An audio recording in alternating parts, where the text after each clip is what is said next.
Once there was a hunter who saw what others could not. With a magic case in her backpack, she roamed with wild abandon into the great unknown. Her gaze inescapable, her reflexes lightning fast. When armies swarmed, she went through. With eyes open wide, hands steady, holding, watching, capturing everything in sight.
The Crucial Pro DDR5 RAM kit comes with a sleek, modern look that will complement any build. But aesthetics aside, it's the performance that really matters. So let's dive into it. The default JEDEC timings are 46, 45, 45, but it does come with 2 XMP and Expo settings for those looking for a little more performance. With XMP 3.0 Profile 1, you can push the speed up to 5600 megatransfers per second. If you prefer a slightly lower speed but tighter timings, Profile 2 offers 5200 megatransfers per second at 42, 42, 42 timings. We've run some benchmarks and stress tests to give you an idea of how it performs. In general, dropping the speed and tightening the timings with the second XMP/Expo profile yielded better results for us on our test system. Paired with a Ryzen 7800X 3D, we saw anywhere from a 1 to 5% performance bump depending on workloads. All in all, the Crucial Pro DDR5 64GB RAM kit by Micron is a fantastic choice for first-time builders and enthusiasts alike. They want this! For show! Oh my God! How excited are you to see this match live right now?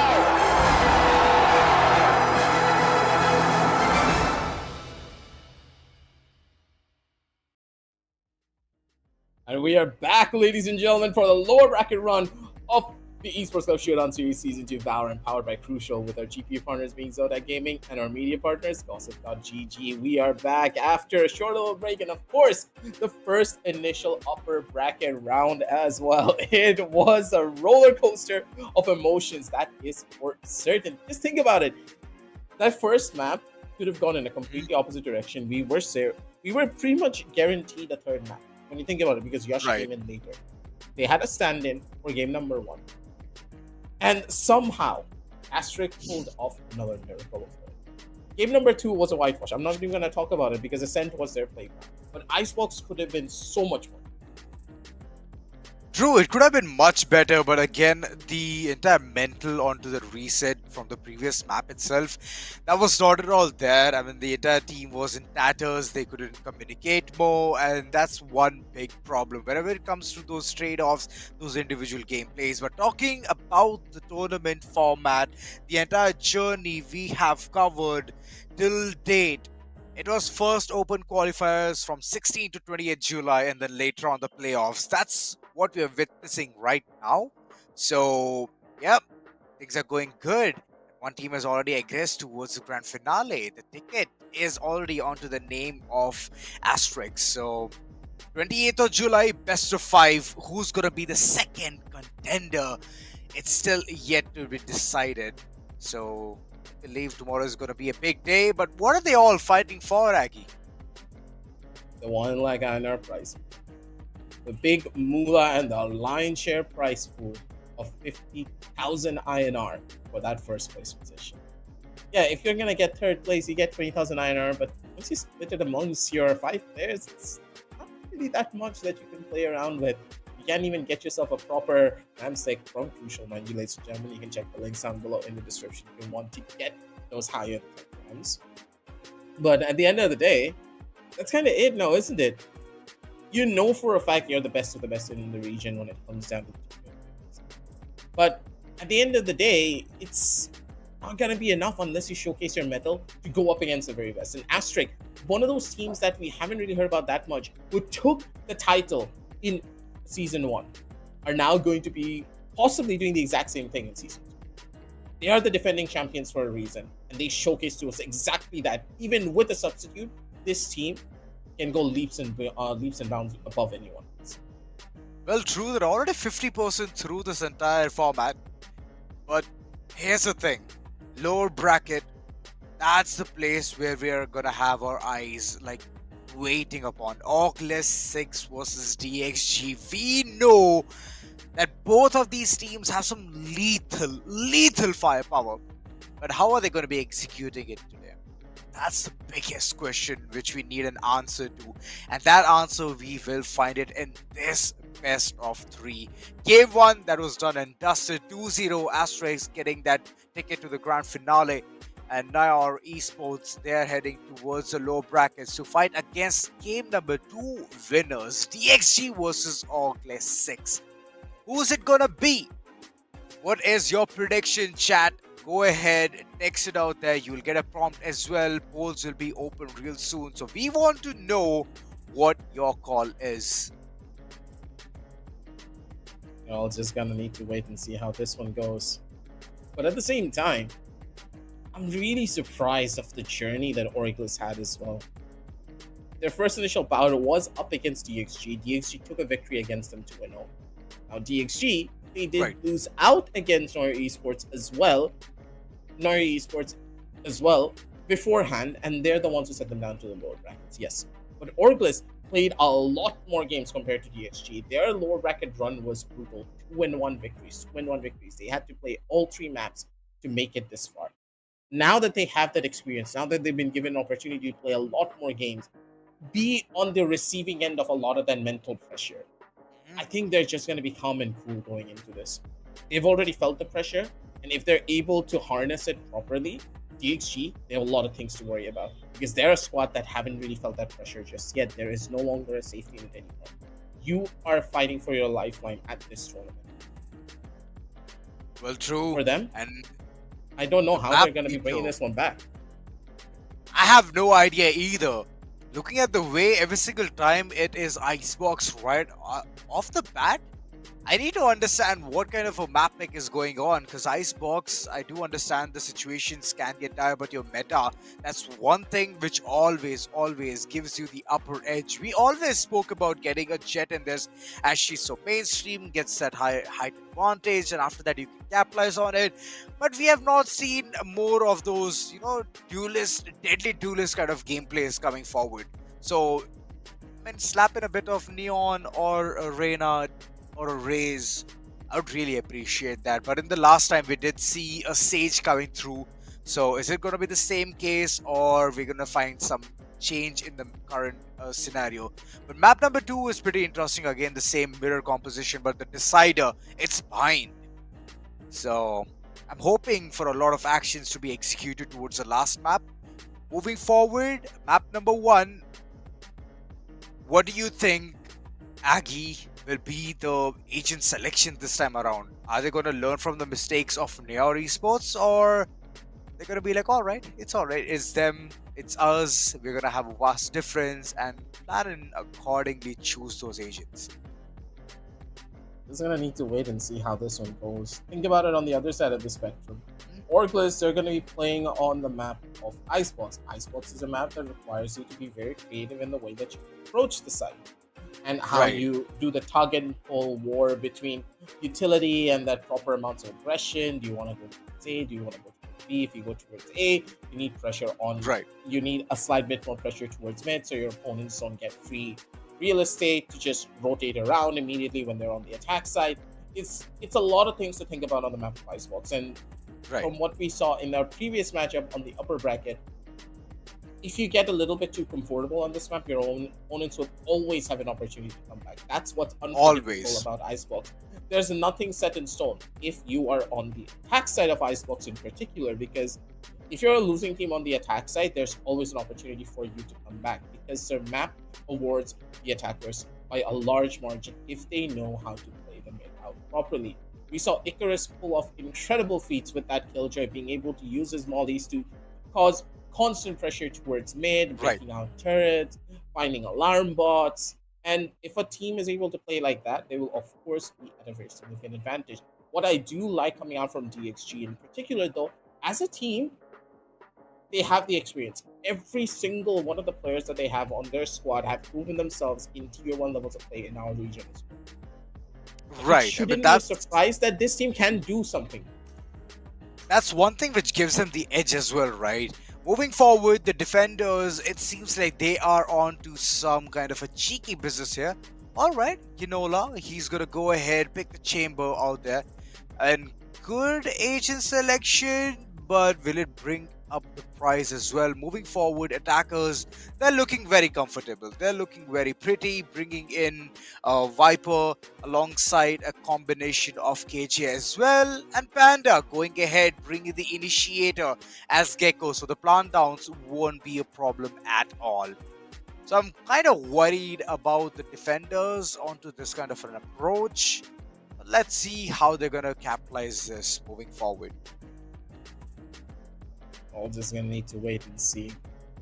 Reina is a very potent and powerful unit to have on your team, but at the same time, you need to know how to utilize it to its fullest capabilities as well.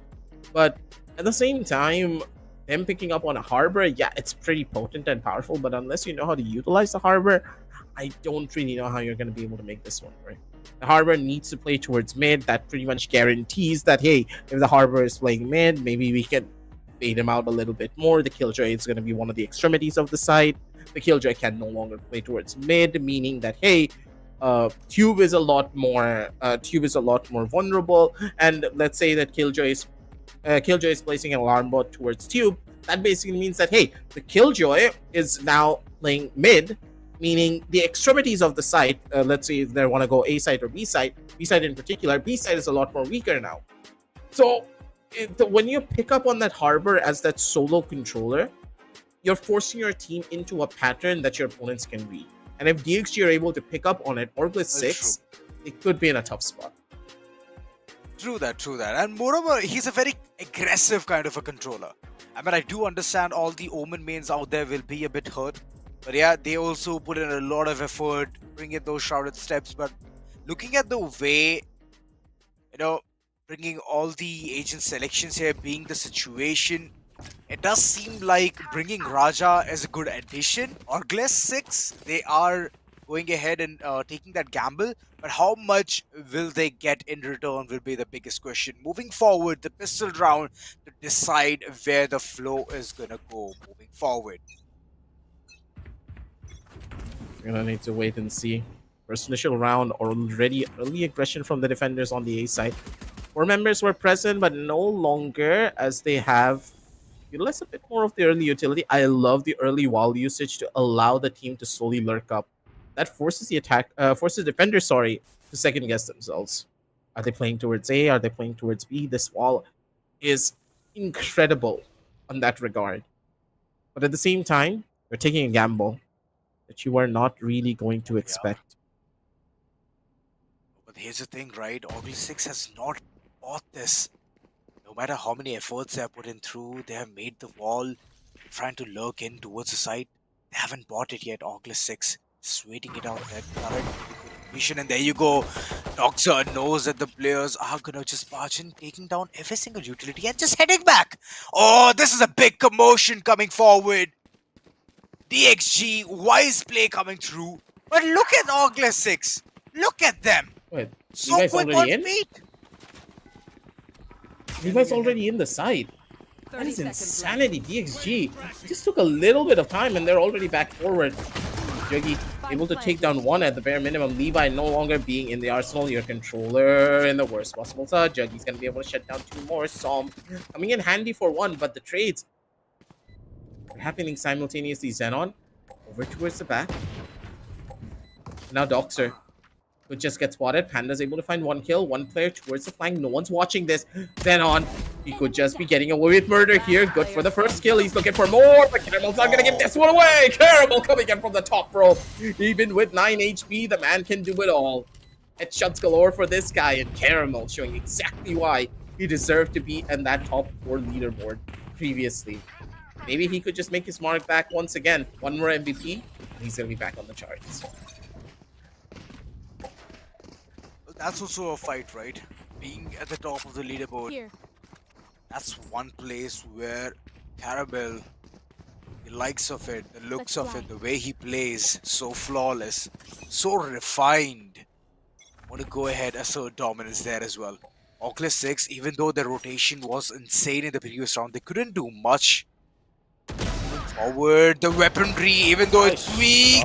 Jackie going ahead, getting the first frag here. And right now he's going to be pincered instantly. But he has done the damage. A lot of damage onto Panda as well. I have to play this one smart. Nico goes on the angle with just a shorty in his hands. Caramel able to find one more, and poor old Nico none the wiser. Immediately gets broken down. Xenon would just be the one to find a kill. The timing not in his favor, but Levi walking into the waiting arms of one. Oh. Missed shot from Xenon is all that is a requirement. Levi not letting this one go. One more kill. He's already expecting it. Good shot, Levi. Reaction time on this man is just sublime. To be spotted. Levi trying to be cheeky here. Knows the angle for this, and Caramel, if he gets the kill, it will be a lot more better, but he's not giving this one up for free. Okay, Levi. Wanted to play a little bit of a mind game. He wanted the knife, but at the end of the day, he just is waiting for his teammate. Good sport. 0-2. It's DXG. They're looking confident. Yeah, trying to bring every single one of them to have at least one kill on the board. So it just like the player even gains the confidence, right? It's only Doxer sitting at 0, but it's just the early rounds where they're just capitalizing. Moving forward, ORGLESS 6, they have a buy round. They're going to bring in all the weaponry online. The previous one, we did see some sneaky shots here and there, but that did provide some kind of a value, but not much. Only one weapon was dropped. Other than that, ORGLESS 6, they need to play this one to perfection if they want to have at least a couple of rounds moving forward. Else it's going to be a snowball effect.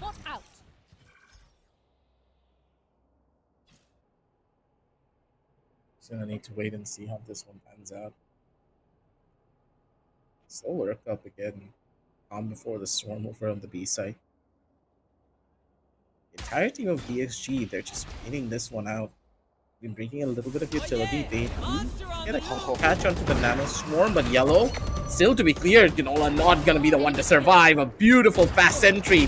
Saw him good for one more kill, and he's gonna be able to find a second as well. Aim looking crispy for this man. Smooth like butter. At the peaks coming out from Juggy, even better.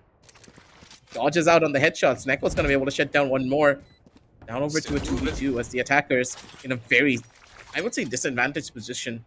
They already have the answer to where exactly the players are at. One has been spotted towards Yellow. That's all the answers that they need. No. It was so doable. The duels. No charges. Which his team is picking one by one is just faltering away. Fading. Neko. 1v1 needs to be done right. That's where he can go ahead and defuse, No, but he Neko. won't be able to defuse. Doxer going ahead. Nailing this one. Getting the third. DXG. What can I say? It was such a good entrance there. Som, picture perfect. The push, absolutely brutal. The wall timing, it's all thanks to Levi. All thanks to him. The team is playing so perfect. That's what you'd expect from a team of this caliber. At the same time, we can't always sing their praises until we see that consistency. Means this round could just be a possible thrifty. We've seen it in the past that these third rounds, where teams get a bit too overconfident, could just spell their doom. Xenon on the top side of this as they're looking to find a early duel of their own, but even then, not that simple. Caramel in the back. Some pushed up. They're trying to take the fight, but they haven't really found an opportunity to really showcase their mettle just yet. Xenon in the corner, opting for the duel. First initial bit of contact. He doesn't have any backup, but he's still able to win. A big victory for him as he's looking for another fight, but Caramel's going to be the thing that brings him down. Here. The situation still looks tight. The weaponry is not that great. ORGLESS 6 still trying the luck. Moving forward, Ginola going for a backstab, but he needs to be very quick. He needs to create chaos, and in such a good manner that they can go ahead, execute the side one by one, just heading forward. Caramel just taking down heads, one after the other, getting four frags already. He's going big, but he's already done the damage. Damage has been dealt with. And Ginola, even though he was the last man standing, being in the defense side also, he couldn't go ahead, defuse the spike. It's all about the timing. Little did he know, if he had gone there a couple of seconds faster, he could have defused that spike. So confused. The timing of this retake was just really bad. I like the overall plan, but the way they timed it was horrendously bad.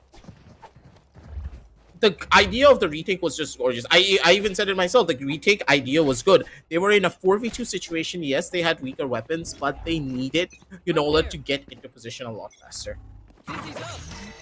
They already had information that no one's gonna be close to 410 or even on towards Nest. At least Ginola still tried to walk the fight early on. And then the defenders, he went in too early. Ginola even wasn't given opportunity to get into position. Yes, I know the spike is going to take away if they don't take the duel, but if Ginola got into position early enough, right? He got a gun in his hands. He could have given you the backup that was required. And going into this round, it's going to get even more difficult. Plan completely denied, so that's perfect. And needs to have to go in for the plan personally. Juggy, I want to find a big kill over onto Boxer. I wonder what Zedon was doing when the plant was going down. Even though he knew that the wingman was taken right off the bat, still waiting for the player to go ahead, try his luck. Still couldn't do much. Iron, what's it gonna be? It's just Jackie just going ahead, getting that frag, and getting the first one for the team. ORGLESS 6. Well, they have been grinding constantly, and they wanted to find a break, and this is gonna be their break. They aren't impervious. We can do this. Right here. Right here. Wait and see how this one's gonna go. 1-4, ladies and gentlemen. Did you see ORGLESS 6 finally showcasing their true colors? But the team just needs to be given a bit of an opportunity. As soon as DXG play a little bit too overly aggressive, that's when the team can punish. What I did not understand is why did Som and Panda start to take the duel up against them? It was not a requirement. You know you have your own Viper ultimate present already. You could just wait it out. And Doxer. Wait, did you just throw a random Hunter's Fury? I don't think even there was a ping coming out from the recon bolt. Just random. As random as it can get. Pirate playing it aggressive. He needs to run away for his life. Information can be vital, can be crucial. Look at Levi. Standing on top of the box, just claiming the throne. I mean, the previous round itself, he wanted to do a lot. He wanted to deliver for the team, but unfortunately he couldn't. And this is a round for him to go ahead, execute things in his own manner. Last man standing, Neko. The Raja is just waiting to get back onto his throne, but he's not been given the opportunity every single time. Whenever ORGLESS 6 thinks that this is their break, this is finally gonna snowball towards their corner. Nope, it did not work. And DXG, they're very close to getting the 5th on board. Hunting the last man standing, as he has the operator, can be very vital. As being in the defender's side, it can cause chaos. Look at him, so sneaky. Oh! Just needs to live with this operator. As long as he survives, he is in a perfect boat. He's looking for more! He did not! Survived the job. He did not! He did. Yeah, when he did not die was where I was heading towards. Oh my He's invincible, God. man. Manso stars for a second, but as long as that operator's still in play, the defenders have an opportunity. And op is pretty much going to be their only win condition, I would say. Inola needs to find that first kill. Maybe he does get it, but look at Jogi. The perfect spot if he's able to dodge out on this owl drone. At least he's gonna be good for double! Spike down B. Beautiful double kill. It immediately dismisses out as well. The buff working wonders for him. No one's gonna be able to catch him because of it. Smooth criminal. Oh, waiting near us. Snowman holding it. Jackie getting a lot of information that it's going to be a post-plan scenario. Complete commitment towards side B. And look at the rotation being called in. The mid, trying to understand the gravity of the situation. It's just a weight game, but look at Doxer. Jackie, I don't know. He was caught off guard. He was caught sleeping. Yikes, he found two. Spike planted. He did. Hunter's Fury A found lot two. of information there. The players are still waiting towards the site itself. Xenon just going ahead, hitting his shots, and Tyrant filing right on the top of it. Doxer, you know what this man is capable of. 6 HP. Can he clutch it out? No, he cannot. Shock not missing. But Nico, he's not gonna miss. Yeah, Neko is he's just perfect with this. What I don't understand is why did they try to take the duel like that? Caramel, I question what was the ideology there. Both Caramel and Levi out on an island alone by themselves.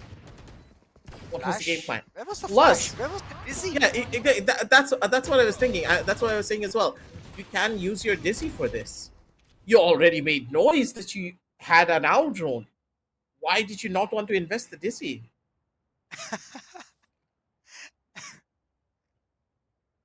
And the dizzy, it even comes back, you know, right? That's the No, beauty it's not about that. picking Like, a gecko. I get why they wanted to do it. They wanted to use the dizzy to go in for a full execute. They didn't want to wait the full 10 seconds of the dizzy it's gonna take to come back. But even then, it's a very dangerous one to do. But why take that gamble when it replenishes? Just go ahead, use it. It's just that few seconds you won't be there with a dizzy. So with that, just go ahead. You know, the team coordination can work out in that case. But ultimately, well, okay, I do understand. But again, it's not justified. Keeping dizzy in the pocket and just losing 2 lives and losing the round as well. So not justified at all. So moving forward, if DXG goes ahead, makes the same mistake than ORGLESS 6, they'll be pretty confident that every single time this mistake happens, they're going to get the round.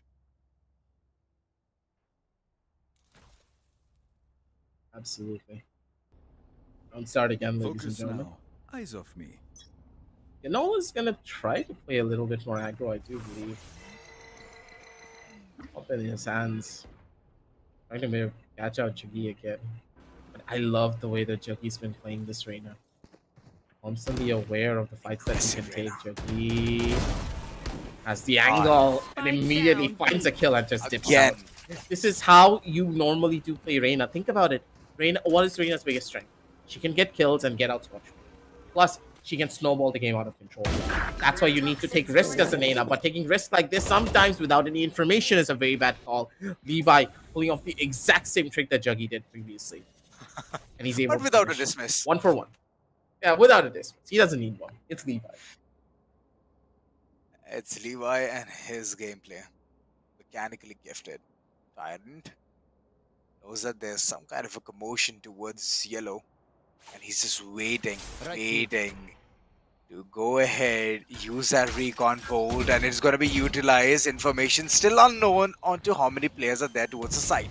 So, way too aggressive, puts in the smoke, and Tyrant, he has no idea, no clue how many players are there towards the site. He's going to be taken down, and one by one, whoever is holding the phone, Enemy they're remaining. going to fall because of the peaks Avengers coming forward. assembled. Double swings coming through. Spike planted. DXG playing it picture perfect. Ginola, the last man standing with the operator. has the tour de force as well, but I don't think so he'll be utilizing it in this round. It's gonna be the next one once his operator falls, because it's bound to fall unless he pulls a Revealing area. miracle of a gameplay. Our save is gonna be the call. He doesn't have the time to do anything at this point of time. Yeah, waiting for I some need to exit wait and see. frags.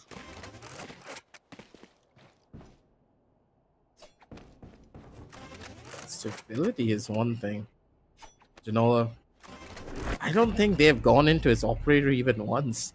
The guy's not even given a chance to use this weapon. He hasn't shot a bullet, I don't think, in the last 4 rounds. He did not. I mean, the moment he was thinking that That's a they're gonna sad push story. it towards side A, he set up every single thing. Rendezvous, and then heading towards 410, moving all the way, roping down, going aggressive, trying to get that frag. But nope, nobody was there at the doorsteps of A. And that's the thing. This team knows how to hide in plain sight. DXG is one of them.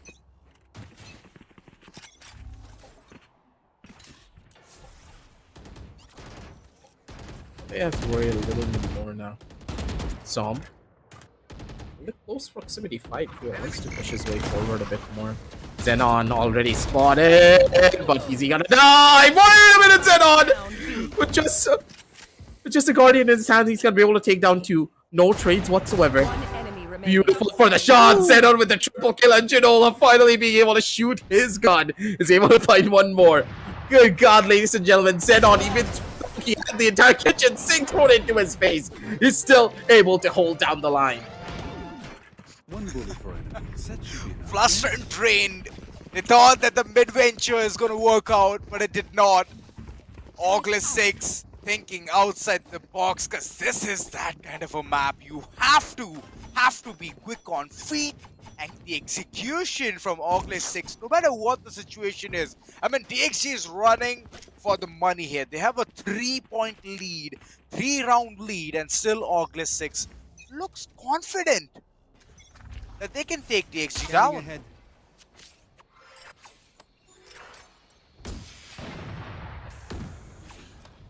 This is where the real fun's gonna happen. DXG have the Thrash online, but ORGLESS 6 have 3 big ultimates. Sorry, I'm not even gonna count the Empress. 3 big ultimates on the opposite side. You have to. Because the way... Oh yeah, the Empress now lasts forever. I completely forgot. Yeah. It does. Yeah, unless you're going to be shut down instantly.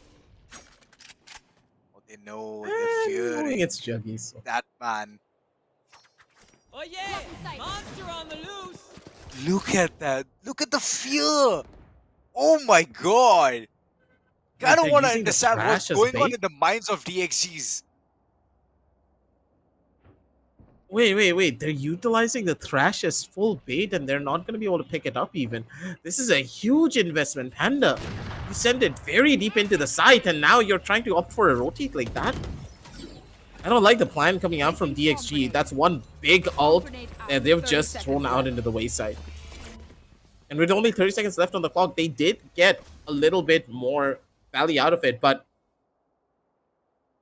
with the Reckoning still on and alive for the Harbor, their post plants are not going to happen. I don't think they're even going to be given a chance to go into a post plant. 11 seconds left on the clock. They need to get the spike plant down immediately. They have to do it through the Reckoning. Oh, Levi's DC'd. One enemy remaining. Spike Oh, down once A. the Reckoning comes through, right? The last one. That's one thing which Raja tells. I suggest you move. If you don't move, you're bound to be concussed. And that's one thing which always gives the upper edge to whoever picks that agent. And ORGLESS 6, they're playing like... It's like a mix of a meta. It's like they're experimenting. Just imagine the nerves that they have being in the lower bracket and they're experimenting against DXG. And it's working out. 4th on board. I'm pretty much loving the way ORGLESS 6 is playing. A little bit of a sad story though for Levi. He got disconnected. Yeah, he got disconnected at the worst possible time. I was like wondering why is Levi just standing there on 410 for this long? Not on 410. I mean on 2 for Well, this he might long. be chilling. You proud of yourself? Yeah. That I am. Man's chilling through the reckoning as well. Good See? God. You get it, right?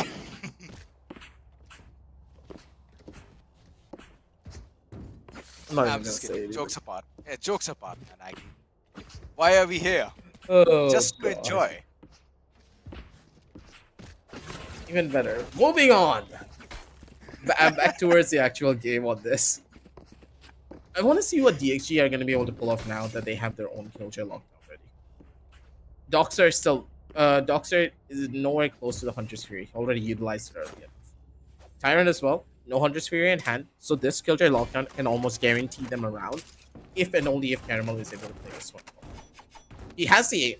Like, we have seen Caramel pull off a lot of different multiples. He is good at it. But what we are not going to be ready for is what could go wrong if ORGLESS are able to catch out Caramel. Caramel's been on the lurk quite often, so his positions are generally known. To try and counteract it, they need to do something a bit more drastically different. Will this be a fast rush, a slow burn? Caramel needs to stay alive through all of it. That works. True. Seems like it's going to be a push. DXG going ahead, executing towards site A itself. They haven't done any significant setup right at the back. It's just a turret watching for a backstab. Other than that, they are picture perfect with You one should thing. run. It's all clear that they are going towards site A itself. Every single corner needs to be evacuated as the lockdown is under effect. Inola just going ahead, spamming through all the weapons he has. And still the site is going to be given away. No one being caught. That's not a good sign. But still, ORGLESS 6, they have to go in for a full-fledged 5-man retake.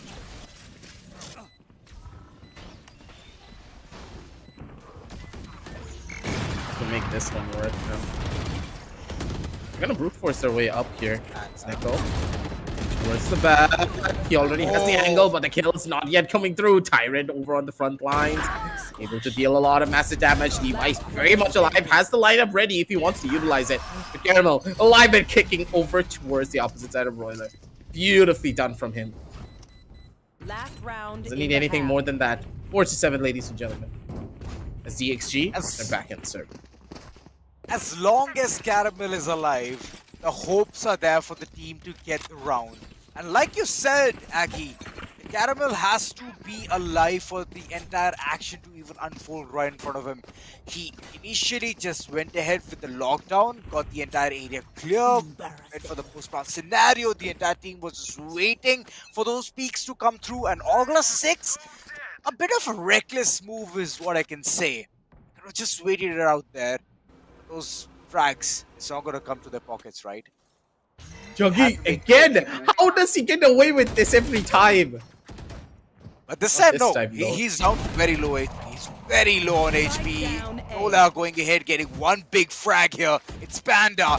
So the wingman is not going to be pointed to plant anymore. Nola getting a double kill with this chamber. A big problem if they're constantly going to be running into his operator to the force all the time. Swing through, Doxer, beautiful kill. Juggy, none the wiser for it either. He's looking for a bit more value now. It all depends on them getting a little bit more of a force supply in Caramel. Good for the first kill. He's going to be able to find the secondary as well. Caramel has been spotted. He's looking for the frag, but it's just not going to happen. Caramel, beautiful kill on the operator too. The 2-4 is not finding any value when it came down to this retake. 4-8 as DXG. They're going with a 4-round advantage over to their own second half. What just happened? It was a really good start. Though they force in action, Kinola getting 2 frags right off the bat. They have the man count advantage. What went wrong? I think it's just Juggy standing way too long towards yellow. There was no possibility to trade him out. His position was compromised way before. Or it's just the terror of Caramel. Yeah, probably the terror of Caramel. Look at you agreeing to whatever I say. It's Caramel. Of course I have to agree. If I disagree, he's gonna get terrorized me. Fair enough, fair enough. Yeah, for now, pistols in hand. Second half, now looking that great for ORGLESS 6 as Xeon finds it does. Nola did manage to Nice fall shot. to this entire lineup of 5-man squad. DXG, what's it gonna be?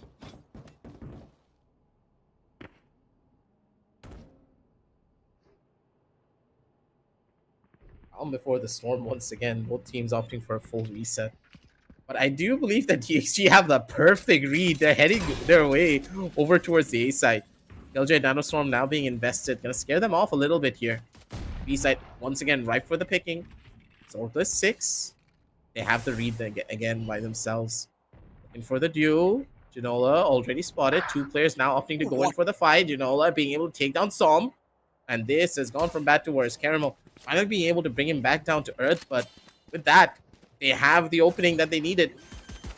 B-side, ultimately theirs. And with that, the pistol round now opting to go into a 3 versus 3 retake. They're trying to take the duel here. Levi wasn't even expecting it. Gets completely run down as Yugi did buy a Lear for himself, and he's going to be able to fight all of the frags. Jaggy with these kills. This pistol round is his territory. The man does not miss. At this time, it feels like they have improvised every single thing. 3-man squad just rushing in, going towards Snowman. Good post-plant positioning, and Dogster, I don't think so, is going to last there for long. Those shots are going to be hitting, and it's going to be taken right off the bat. DXG did not manage to squeeze anything. The backstab, nope, it did not work. Dogster could have come in early, or he should have just supported his teammate moving forward towards Snowman itself. But yeah, ORGLESS 6, kudos to getting that pistol round. The second half, it's already going to be initiating a really good tone for them, a tonality being set. So the next following rounds are going to be a bit easy peasy for them to squeeze through. Unless Doxers just goes ahead, gets those big 202 damage frags, and brings someone on the board. Just have to wait and see how this one goes. Another chance for a bit more of a duel as Som. And towards the back, he's not going to be risking this one. DXG lost out on a very key important note already on the B side. Primary smoke no longer being present. The A side could just be theirs, but instead, ORGLESS 6, they understand. If the Viper is no longer present, the A side wall is not there. That means the defenders might just put all of their eggs in one basket. A now being completely swarmed by the defenders. As ORGLESS 6, they have the perfect read. B completely empty. And at the end of the day, I think that DXG might just go for a full-on resize over on the opposite end. I think flanking and maybe going for a kill from that side is a better idea than hitting in through Snowman. They don't have the weapons to fight these long-range duels. I mean, they do. There's only one Martian in the midst of all of the pistol action. Depending upon that, DXG, they don't have a good fighting chance unless they make opponents drop their weapons. Som, going ahead, doesn't have any shield whatsoever. Is going to be taken down Tyrant. Going ahead, taking down the Marshal as well. Panda still moving forward from Snowman. I don't think so. It's going to be a gamble. Wanted to take some shots, misses all three of them. And Tyrant, man, this guy knows how to retaliate. Oh no, Ginola! Caramel, he thought he's going to be the sneaky one out there. Get at least one frag and drop the weapon down for the next following round. Make them reinvest, but unfortunately it did not happen. ORGLESS 6, they were very prepared, amped up, and they got the 6th one on board. 2-round difference, and DXG finally have the money to bring in those Vandals and Phantoms to ramp up the action. How to play this one smart. Small technical pause now being taken once again. I do believe that ORGLESS's players are having a little bit of an issue, ladies and gentlemen. They're going to start to fix it up soon enough. Don't worry about that. But what we do have to consider now is the way that DXG have been. Now, I'll be honest here. DXG's playstyle early on, when it came down to their own attack side, it depended on them gaining control first. What has been wrong with them in the last couple of rounds? They haven't been able to establish any form of control in the last 2 rounds. This round, in particular, Right here. when they Right were here. playing a lot more defensively, they get baited out almost instantly. They made that rotation a little bit too early. They are constantly, from what I've seen, gambling the fact that, hey, we have the best read on your opponents, and our opponents are going to be walking into it. But that has not really been the case in any of these situations. They need to be careful about it.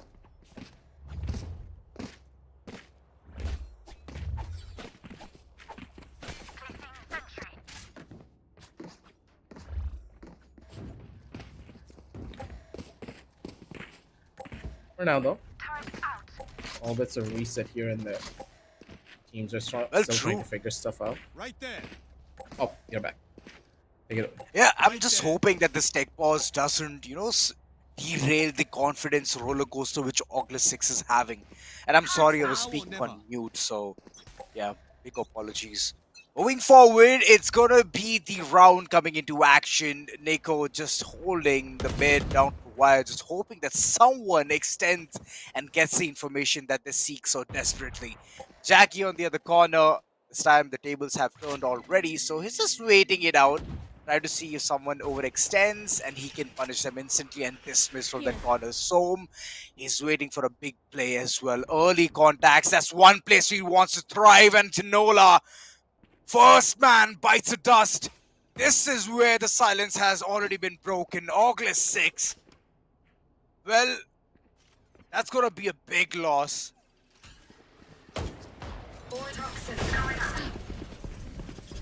To make this loss go into something even bigger. The attackers, they are just running into the side without any form of a plan. ORGLESS 6, you're just holding W into the side. Where's the utility? They're not even waiting for anything. They're not even expecting an advantage to come through. Xenon with this one Guardian is such a dangerous piece. But Caramel with a simultaneous swing. The counter sweep to take that victory. 69, ladies and gentlemen. The magic number 2. Yeah, On present. magical number 3. Oh, but sheer overall, execution. Yeah, I don't know what was the game plan there. They just held the W and hoped for the best. I mean, the first peak itself, it was so weak. Just went ahead casually, just strafing there, thinking that he might catch someone off guard with his headhunter, but nothing of that sort happened. And Soam, the way his reaction is, man, oh man, all right. I was just talking about it, and this time the tables have turned. Shaggy just goes ahead, nails another one to the ground. Well, DXG, they did have a solid start in the previous round, but this round, it doesn't seem like they have things under control. All three men waiting, appointed towards Site A. And look at ORGLESS 6. They're trying to get more information onto what's going on. Bit of a lurk gameplay here.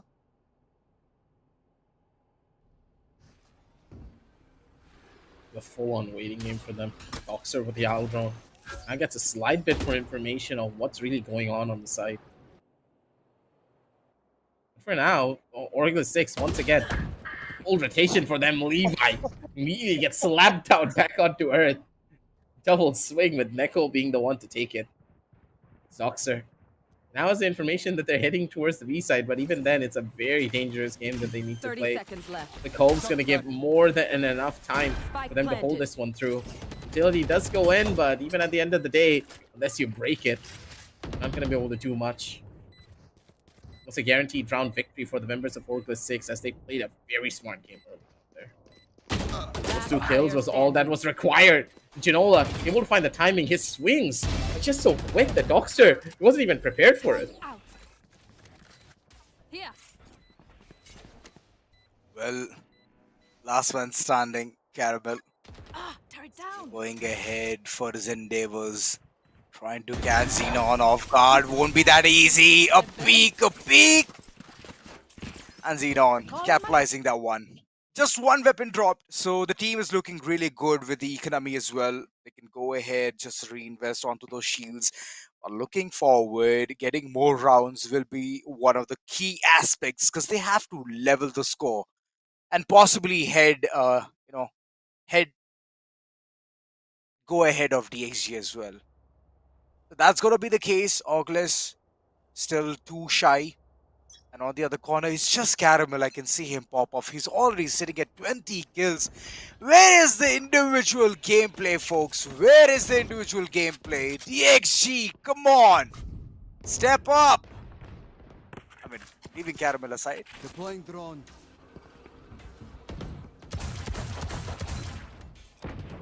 He's gonna need to wait and see how this one goes.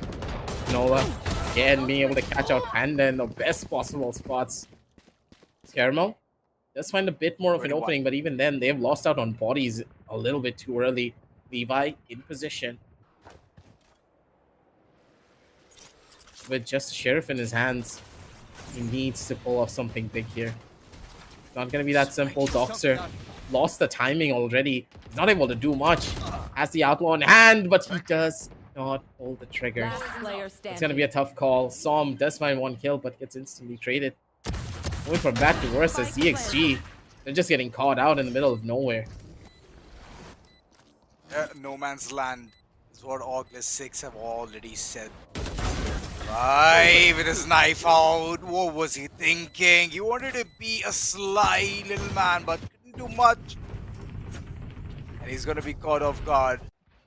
3 weapons dropped in the previous round. DXG, even though they went all save, it was a big round for them.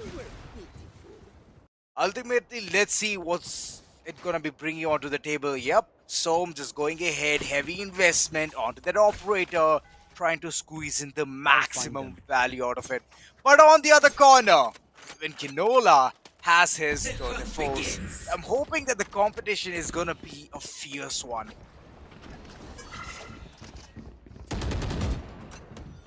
Just gonna have to wait and see how this is gonna go for them. DXG. They need to play this one through. Never.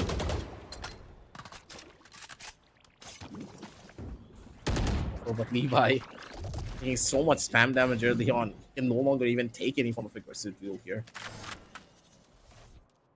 It's a very slow burn coming out from the members of ORGLESS 6. They want to get as much as they possibly can out of this. Looking for the fight. Oh! So jumps across. And poor old Xenon was done the wiser for it. He wasn't expecting that. And a Death Angel from above. Gets a good catch as Som starts to rotate a little bit too early, I would say. Your team is already holding on the opposite side. You don't need to make the rotation. Indeed they are. But again, they don't want to risk any more bodies.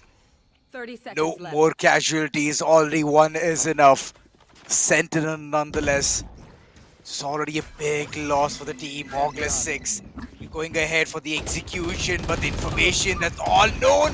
Jackie, no matter what the situation is, how rough, how hard it is, he's gonna go ahead, get those frags. 2v2 and a post plant coming through. They have to put it down. Spike is gonna be planted, and so what a banger of a 3 kill for him. And DXG rolling on to the double digits. Still maintaining the gap of 2 rounds. Someone's just doing wonders out here. Every single time when you need a player to come up, Som with that operator in his hands is going to be the one to do it. The rotation early on that he made was completely well done too. The read was perfect. Early kill with that operator, immediately goes towards mid, and he was able to give backup when it was required for his teammates. 8-10 as DXG, slowly but surely making this one work for themselves. You want to play? Let's play. Very slow strategy to play into. Som ready for the swing. He's expecting it, but Juggy is just so fast. He's just dodging these shots every single time. No fear whatsoever to his name. Now looking for one more frag. They won the trade out. Big loss. That's a huge Big kill. loss. Losing out on that Viper and also your Reckoning could be bad. Janola's gonna be able to shut down the operator at the bare minimum, but Panda, look at the things that he can do! Panda just gets spotted out. He's looking to survive. He's possibly going to be able to live as well. Juggy still hunting him down. Shots come through, but he's able to live. One more opportunity as Doxer is looking for even more frags. And at the end of the day, Doxer with the third and Caramel with the last. 8-11. Yes, ladies and gentlemen, this round was chaos reincarnate. Someone opened Pandora's box, and DXG is gonna be able to. They were the ones to close it. Well, opening a Pandora box was one thing, but look at the amount of frags just came in within 10 seconds. The information was vital. Panda went ahead. So many casualties of Dizzy. And Jaggy, well, that drop did cost him his life. Moreover, the backstab, DXG, they were all prepared, amped up for this kind of fight. Caramel, man, he definitely adds that perfect flavor, that zing to this team, man. DXG, more confident than ever, 11th on board, and still it seems like they are not stopping. They're hungry for more. Look at the way they're just holding the side down to the wire. One so aggressive towards mid will get so much information. That's home. He's just waiting it out there. One person goes ahead for a switcheroo or for a backstab. He can instantly shut him down. Absolutely. That's how the game of Valorant is at the end of the day. Being given an opportunity for all of this. Levi with the big catch. Being able to take down Neko before he was even able to use threatening. He knows. That's just Levi and his experience. Caramel's gonna be able to find one more. Juggy able to find a little bit more of a trade, but even then, that's not gonna be enough. You have to worry about the ultimate now being popped out by Levi. Juggy again coming strong for this. He's able to find one more frag. That's huge for him. Juggy not able to survive this one at the end of the day. Now it's all up to Xenon to maybe pull off this clutch. The Guardian in his hands has been pulling off miracles over and over again. But with his position now revealed, he is in main. They don't know if he dropped yet. Now he does. Now they do. Knows. And with Aldrone as well, this is even more difficult. Wow. Aldrone's going to give away his information. Recon pulled as well. Where is this man going to go? Absolutely nowhere. Panda on the close angle. 3 seconds left on the clock. There's no way he's going to be able to survive it for that long. That's play, but that's okay. Completely fine. Because they still will win the round regardless. Oh man, he had nowhere to run, nowhere to hide. First a wingman, then the owl drone, and post that, I'm glad that the firebolt didn't hit him. If it did, his position would have been all over the place. Rounds after rounds, DXG just trying to prove a point that they are the better gunners out there. And so every single time, he's down there. He's getting that information, early round information towards mid, and nobody is having that lurk gameplay at all. This is vital! Kinola, he instantly understood the situation and rectified it. So, bites the dust. The duelist, seems like they don't have any. Chucky just going ahead. Big kills all across the board. Levi was so hungry to get that information. But now he's gonna be coming in the next following round. They didn't clear him. They did not clear him. It did not, but it doesn't matter. Man count advantage, confidence overpowering. Juggy already has his A game on point. The strength of Arena, I would say. What? Look at this guy. Casually popping heads? What's up with this man? That's his Juggy, bro. He has insane aim. I have not seen an aimer of Juggy's caliber in a while. Look at this guy's confidence. He spotted out a pixel, by the way, of Caramel and immediately shot it. Casually just going ahead, entering towards side, first catching a player, being over-aggressive, overextending himself, and then later on bagging himself with 4 kills in the previous round.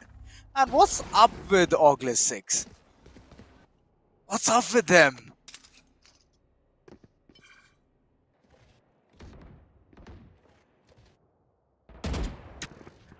Just gonna need to wait and see. You know, he's gonna try to get that early fight off, and he's gonna be able to do it. Wait a minute. Free gun for them to play around with, but they're not gonna be able to find a kill out of it. Wait a minute, Doxer! Let it go, Doxer, let it go. You don't need to fight anymore. Relax! The man knows no chill! You're still going for more, Levi. Able to survive! Just dips out at the end of the day as well. They're taking hairline victories and somehow getting away with this. Daylight robbery pretty much at the end of the day. One has been spotted over towards the close angle of Suicide. Juggy still very much alive. Or at least he was. Now it's all up to the Tyrant. He needs to find the kill and he's going to be able to get it. But Doxer, last known position already revealed. Giveaways was one as well.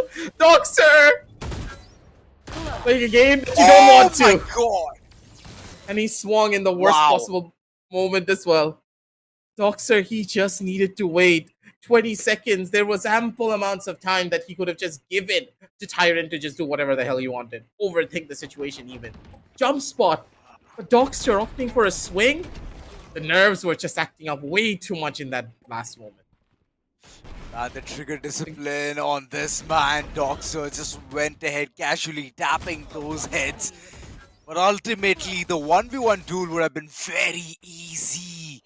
But it's just that the trigger discipline last moment. He just saw the back of Tyrant and he's like, alright, it's my time to shine. It's my time, and then misses it. Moving forward.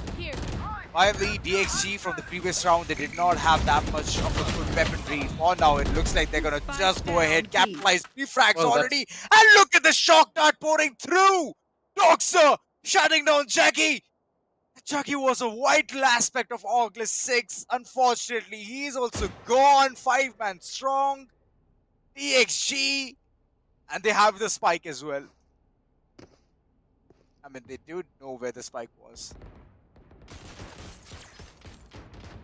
No. Don't like this one. Not going to be the right option. Xeon, run for your life. Last player standing. Spike down, Ouch. attacker spawn. Okay, that hurts, okay? I don't think they're going to be able to win anyway. You lose. Nola. Maybe one more kill. Even that's not going to be the case. Som with the last tagger just sends it straight to his head.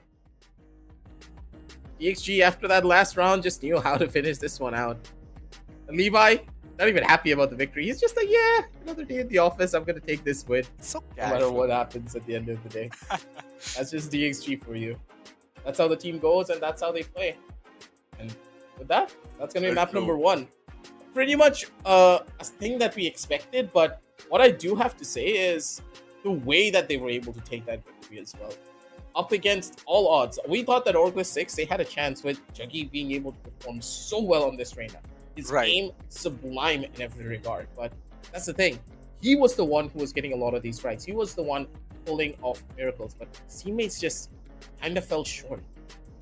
And in more ways than one, I would say not only when it came down to the frag department, but the utility usage when it came down to setting up Juggy was almost non-existent when you think about it. It was Juggy who was setting himself up in a lot of these scenarios, and because of his movement, because of his confidence, he was getting away with it. Well, Reina is one of those agents who's self-sufficient, has the dismiss, has the lure, can go ahead, set himself up, and he was doing his due diligence, you know. An early round, like every single time being at the box, just waiting for the opponents to push through. I mean, I do get it. That's one of the places where you can find the forte and you can get multiple frags. But he was staying way too much at that corner, being in the defense side. And moving forward in the attacker's end, yes, that's where he needs to be set up. That's where the entire composition need to come into the picture, need to come into the play, but it did not happen. I mean, Jackie, he did create a lot of opportunities for the teams to go ahead and, you know, go for a post-plan scenario, but ultimately one man cannot do the heavy lifting throughout the game. Give that man a break. Go ahead, go with shoulders and shoulders, back all check, have your teammates back. That's what I'm trying to say. That wasn't seen. So ORGLESS 6, I mean, Icebox is a learning. Second map, which is going to be Ascent. I do want to see some improvements moving forward when it comes to those perfect single player setups. Absolutely. They need to make sure that their own individual performances and their team performances are on that level too. We've seen a lot of really good teamwork come through from the members of DXG, but in a way, they have a tendency of overheating a little bit too often. And those overheats will catch up to them on that particular. Caramel again taking him MVP, pretty much solidifying himself on that top 4 MVP spot for this entire tournament. So yeah, he's gonna be there, but at the same time, consistency is king. Levi, even though he has 18 deaths to his name, he has been a very good show for this entire thing.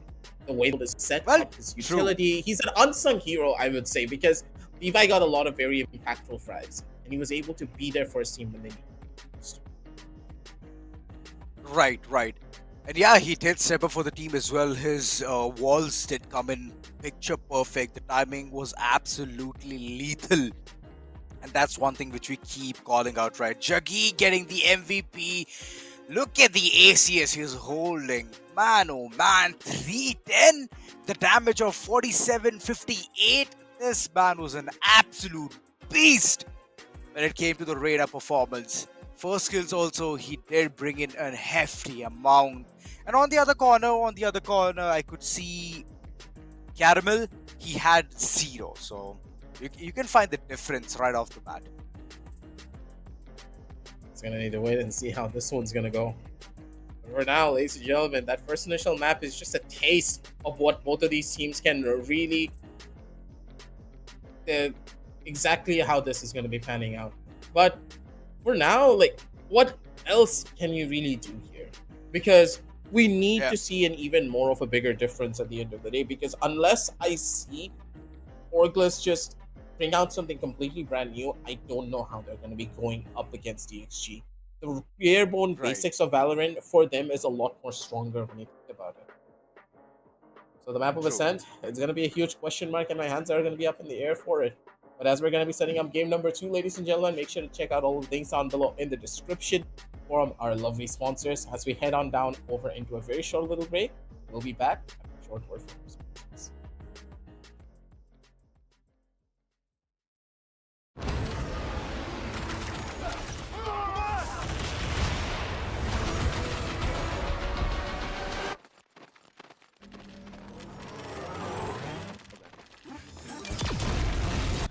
When are you gonna upgrade your system?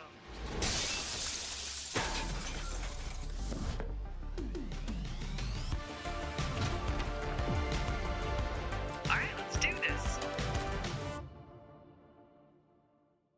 Once there was a hunter who saw what others could not. With a magic case in her backpack, she roamed with wild abandon into the great unknown. Her gaze inescapable, her reflexes lightning fast. When armies swarmed, she went through. With eyes open wide, hands steady, holding, watching, capturing everything in sight.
The Crucial Pro DDR5 RAM kit comes with a sleek, modern look that will complement any build.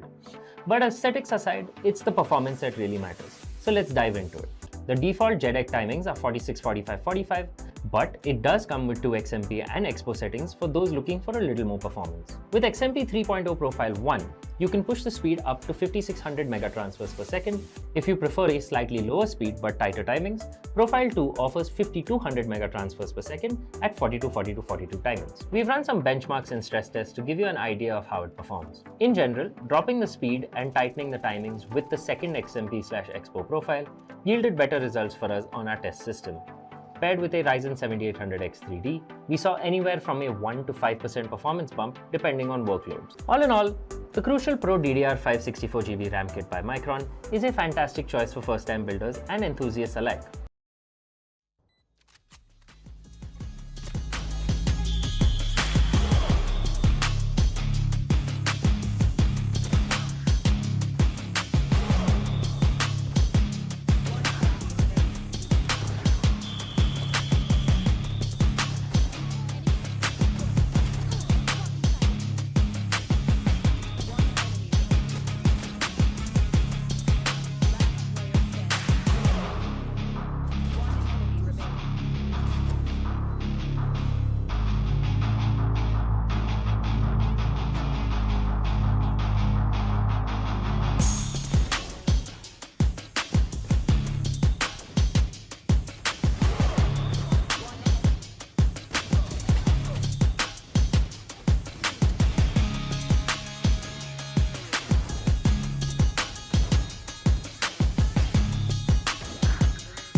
Well, ladies and gentlemen, after a small little break and a wardrobe change, we are back. It has been an amazing start already for the likes of DXG. Good amount of games all across, but every single time we're seeing it's just Icebox being the first map. That's right, ladies and gentlemen, it's gonna be me, Alzora, alongside Aggressive, and you guys are watching the Esports Club Showdown Series Season 2 Valorant, powered by Crucial by Micron, GPU partner Zotac Gaming, and alongside our media partner, that's going to be Gossip.gg.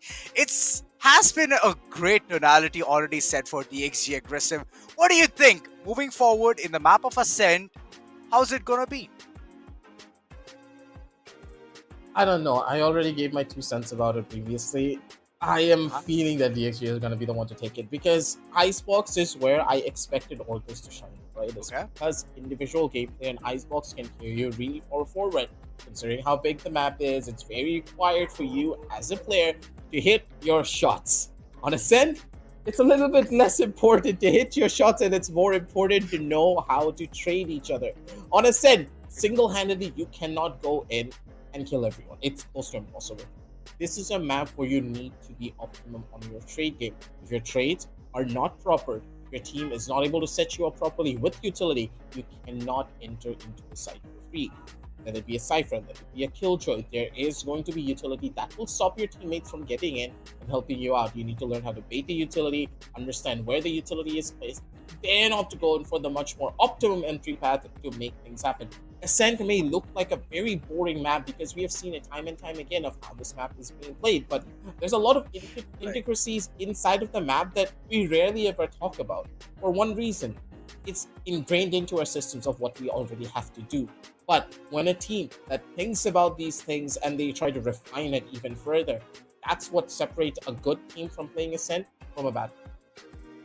It's a map that tests you as a squad. It benchmarks your entire team, whether you are a good squad that can go and be competitive in this very, I would say, how do I put it? In this overflowing, sorry. I was like completely lost for a second. In this overflowing scene where teams are just everywhere, or will you be the one to just get washed away in the tides?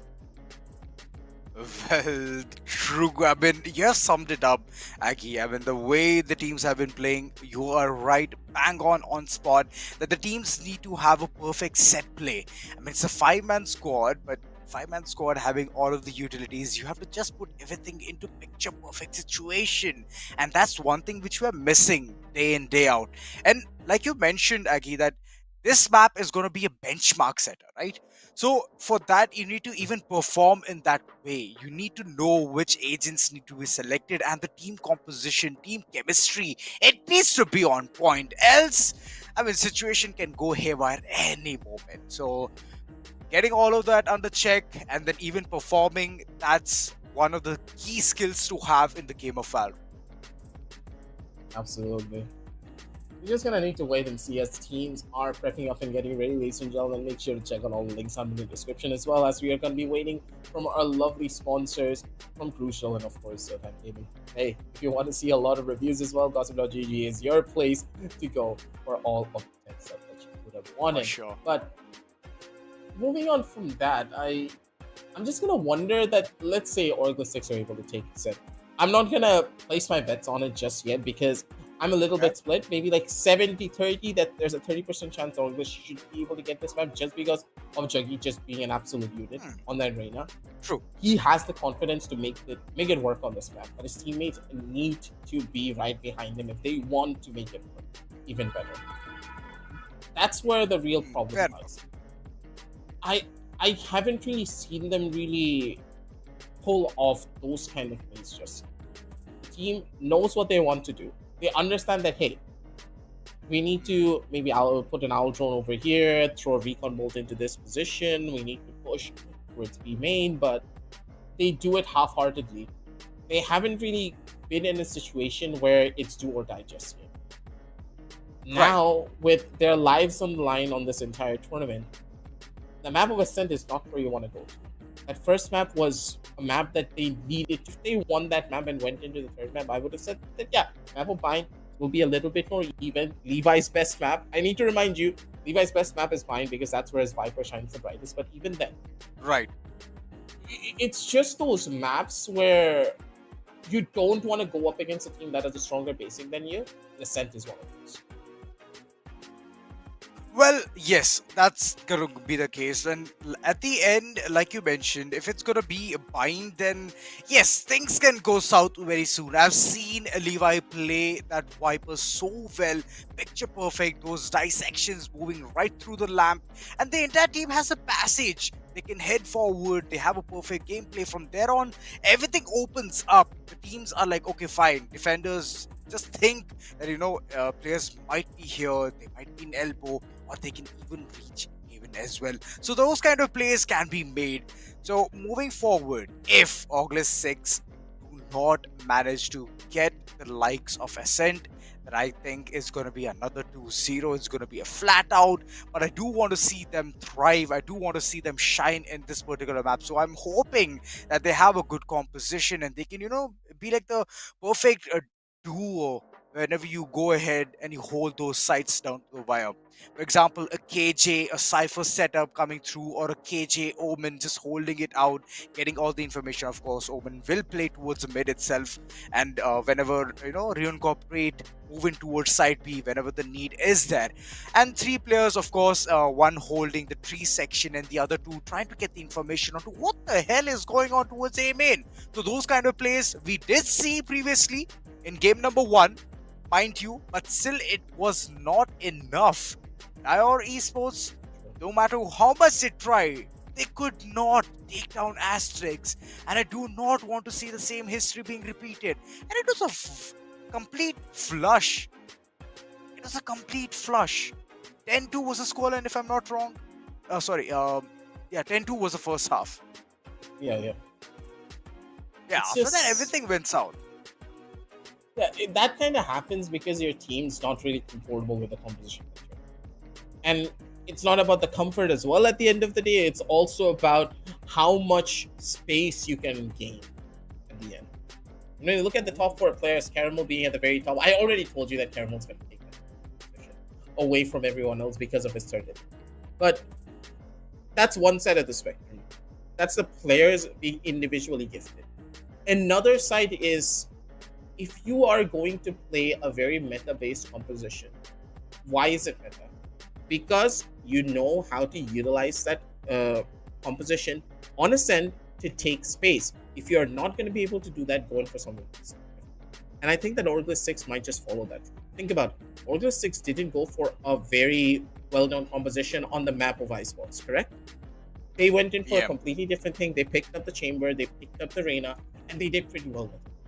I'm expecting them to do the same here on Ascent. If they do, then maybe they have a chance. But if they go for the exact same composition and mirror lineup up against that opponent team, they're going to have a very tough time.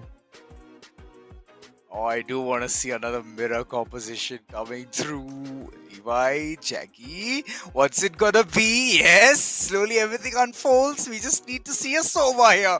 And Jackie, this time, no Reyna. It's gonna be Sova. So initiator gameplay, what's it gonna be? What will happen? Dual initiator, both the corners.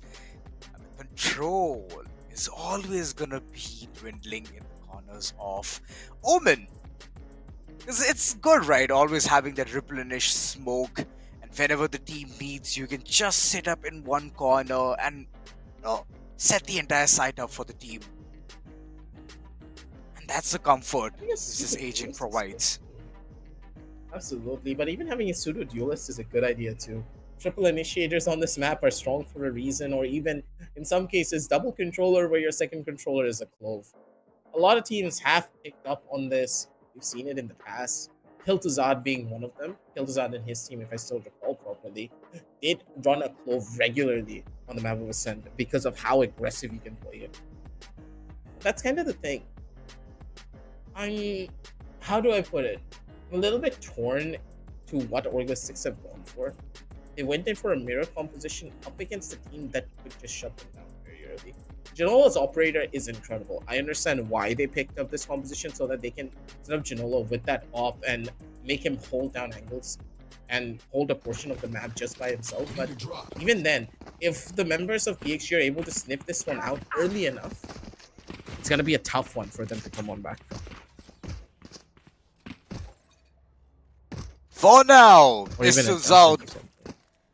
10 seconds is where the entire action will begin. ORGLESS 6 against DXG. DXG has already won the first one. That's Icebox. And ORGLESS 6, they're in a very pressurized situation. They have to win this one in order to call in the favor of Pine. Going ahead for the flash. Good setup coming through and a push. It's gonna be an absolute demolition against DXG. As W getting their way into the front lines. Caramel, he's expecting this. The spike not in his hands, and he just wants a couple of kills, right? At the end of the day. That's all that he's hoping for. Eric now being taken out, and an angry army of players from ORGLESS 6 are gonna be running him down. He just is able to get the orb even at the end of the day. That's completely fine. One orb, one kill. Found them. Should be looking a lot more happier with that one. Let's get spotted out. Couple of fast shots as Juggy expecting terrible. Wait a minute. He nearly could have cooked something up there. ORGLESS 6 lost out on a little bit there, but at the end of the day, that's completely fine and dandy. DXG, they were not expecting that heavy of a push to come in through mid that fast. But a good flash, Yeah, they a were good not. triple man push through mid. That's all that they needed. Well, expect the unexpected. That's what I would like to say to DXG. Of course, ORGLESS 6. They're a bunch of angry men now. Those the likes of Icebox, snatched away. Right now, rectifying all of the mistakes. Canola going ahead, getting the first point of contact every single time. Cover going out. Just being an absolute menace to the society as a Jet. Spike down A. Oh, way too ahead of his time! Enemy remaining. Levi. Hey, getting one kill is better than getting one. Saw him in the corner. The poor guy just had the sheriff in his hands. Gonna get caught out almost immediately. He tried to go in for a flick shot. I could see it. I have survived I more than was ever so seen. surprised. So the man was trying to go in for flick shots. You could see it He as well. was. Ooh. Oh, damn. It could have been a double kill right there. Down A. Alright, he peeked it again. No, the third one was absolutely great. But then he did not look at the other corner. I wish his flick was better. It would have been a perfect 180. Moving forward. Getting the second one on board. ORGLESS 6. Right now is the time where they're going to face a lot of resistance. Weaponry on point. DXG is waiting for the first one in their corner. I'm thinking it's time for this one as well. I'm not going to go in for anything aggressive just yet, which I like coming out from him. The level of respect that DXG are showing is what you would expect from a team of this caliber. Understanding that, hey, that outlaw can be a very dangerous tool now. Pretty much an operator waiting to take its next victim. Staying out on the fight as double swing, beautifully done. Neko needs to completely give up on the angle, and a good chunk of utility also utilized on that Here. side. Still has both of his flashes to retake the position if he wants to. It's DXG opting for the much more slow burn approach. So you see Xenon, a little bit more of a one and done angle with just a ghost in his hands. Is he able to get out? Oh The no, he has a timing Bucky. is now in his favor. 30 seconds He has a left. Bucky. Wanted to play it sneaky, but Noxer, look at him, go ahead. Big kills coming all across. Now the floodgates are open towards side B. 1 by 1. The control is slipping away. Last player standing. ORGLESS 6. Big mistakes. Right now, the penalty is going to be big. It's going to be massive for Flash and Panda. A 5-man squad, a flawless round to seal the first one on the corners of DXG. Look at the way the floodgates just opened. And why would you even have a Bucky in your hand? The odds of at least hitting one shot. Okay, fine. I do get it. Right click. It reaches 149. Still 1 HP. I mean, the Bucky's pretty strong. Trust me when I say this, Azora. I have clutched more rounds with the Bucky than you can No way. count up against full buys. You would be very Whenever I'm surprised. there, at things that no. you've done to Whenever us. I am there in your lobby, you never pull up such things, huh? This is unfair. I haven't seen it, so I won't say, no, it didn't happen. Listen, we haven't played in a very long time. Even you know that. The stuff that you can do with a Bucky, once you try it, you'd be very surprised. It's a very potent and powerful weapon, but at the same time, It you is. need to play very risky. You need to play very risky. Unless you're willing to take a risk, that weapon is not gonna give you a lot of value. I mean, here's a mistake which I can see right off the bat. Jackie, why should he hold the Odin? His work is to give the information where the opponents are, and the moment they're going to be seen, go ahead, spam the Odin. Yeah, finally. He heard me, I believe. He heard me. Oh, No, he did not. He did not. But alright, a technical pause. Neko going ahead, resetting himself, getting back into the server. And I can see Tyrant go ahead, spin his karambit, left, back, and center. It's beautiful. Look at that. Look at the amount of variety of colors you can find in it. Not gonna Yeah, lie, Zora, if the new Champions bundle was not coming out, I would have possibly bought this corrupted. Yes! Damn! You should have! I would have been like, look at you, you got poached off! Thank God I did it. Yeah, thank God I did it. I would have been so happy, man. It's all because of you. My happiness is gone. That's like a you problem. Yeah, it is a big problem. Alright, he's back. He's back into the action. Echo. Seems like Xeon, he's still having a tough time to even equip anything, as he has only 50 credits onto his name. 50 credits? What did he do to the rest? Did he burn it? I think he just didn't have enough money. He's opting more for a hero buy. I would have expected Xenon to just not buy anything and wait for one of his teammates to die out and utilize Survival, but even then I do believe that he has a lot of confidence that he's able to one-tap his opponents. Sometimes armor, not really that big of a necessity if you know you're going to be able to get away with it. Hello? Oh. Saw? Why? Little did he know. You know that. No, he knows. I mean, you have he enough did money not to buy know an that- operator. Yeah, he did not know whether the jet is going to be there or not. Instantly, yeah. Here's one thing where he went wrong. He should have instantly dashed out of that situation. But no, he did not. He just went ahead thinking that, you know, I'm going to pick this fight and win it against an operator. No, it's never going to work. Especially when it's on a jet, you know that the jet is going to deliver. Ooh, the information. Tyrant.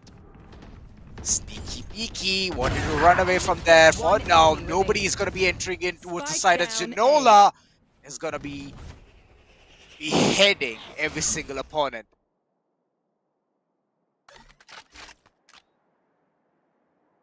$30 seconds left. A bit of a rough start, I would say. ORGLESS 6. I think to be one of those teams that have a lot more direction on this map. Revealing area. This is what I was hoping for. Team really showcasing their metal on a map that they're a lot more comfortable in seemingly. Juggy channeling the spirits that he had of being on that duelist over towards the Sova as well. Relentless in every regard. Team's able to pull off this.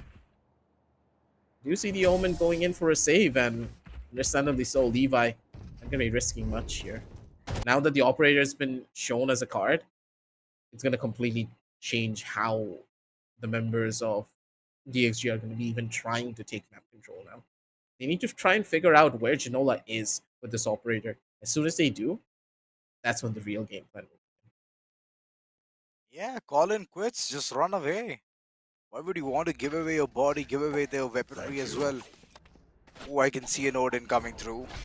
Janola, this time he's going to be peeking towards the tree area.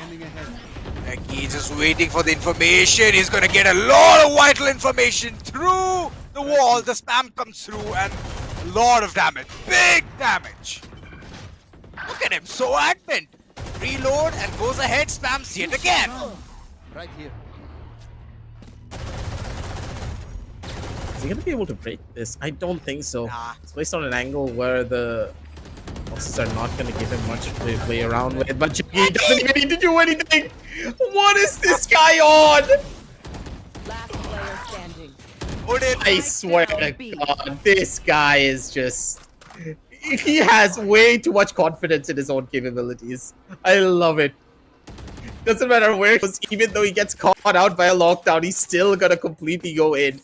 With the Odin, mind you, keep on spraying and he's gonna get caught by the lockdown in the process. If he dies, he dies. He does something. And I love to see that.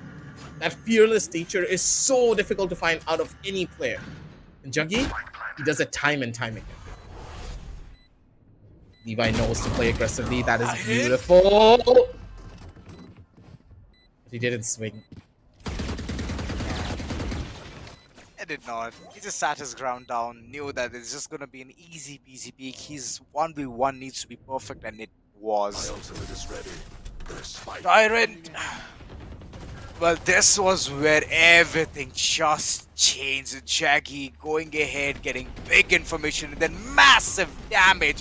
One by one, every single one of them just faltered, faded away. And still, the Odin lives another day. Another round to tell tales. To 3Ks, 4Ks, no matter whatever case you want to add.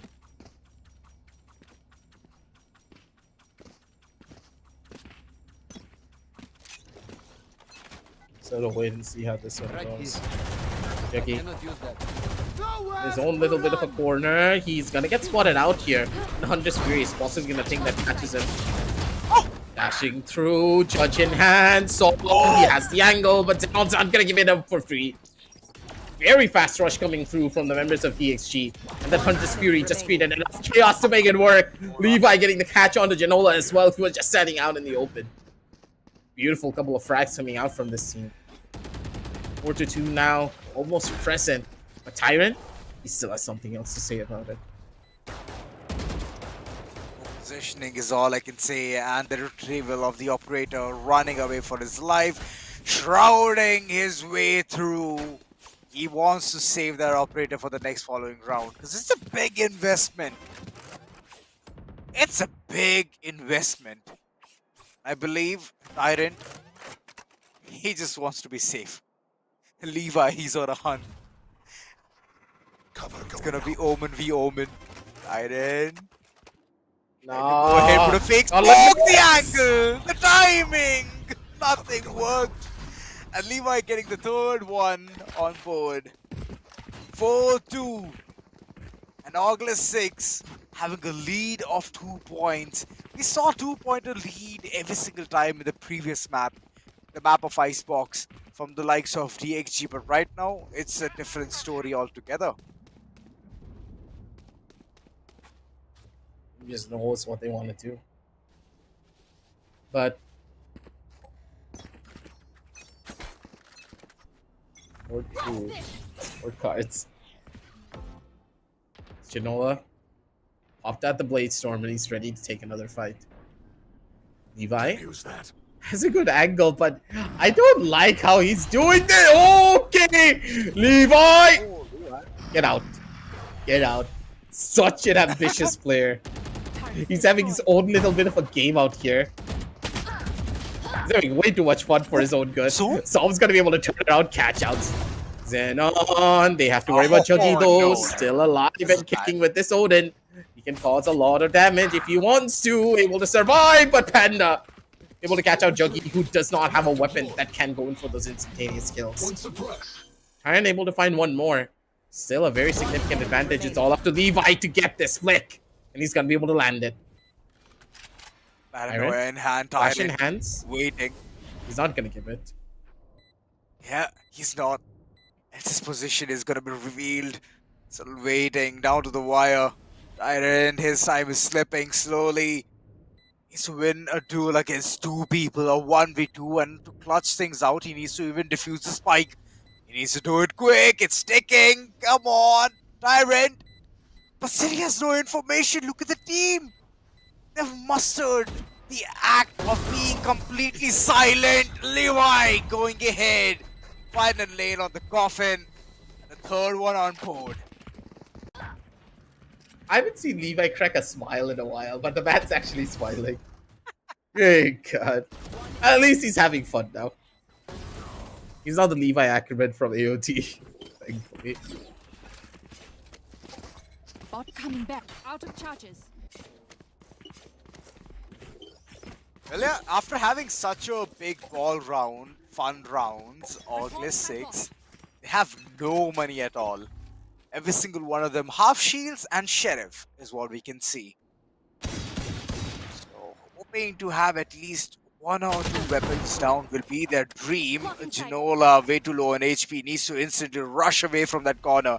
If it re-peaks, I don't think so. In that range, you can at least take someone down. Oh, Nico! Good shot. What a shot onto Som. A free weapon. I believe nobody wants to pick that up. The risks. It's way too much. Not the best of jiggles either. Caramel just has the better angle and the stronger weapon for it. Good for the double kill, and almost immediately they have a B-side to play with. Doxer, one step closer to his ultimate as well. Maybe giving it to Caramel would be the better idea, as Lockdown is still the stronger ultimate to have. Neko Has the weapon to play with if he wants to go for the duel. And Neko, what a couple of shots, buddy.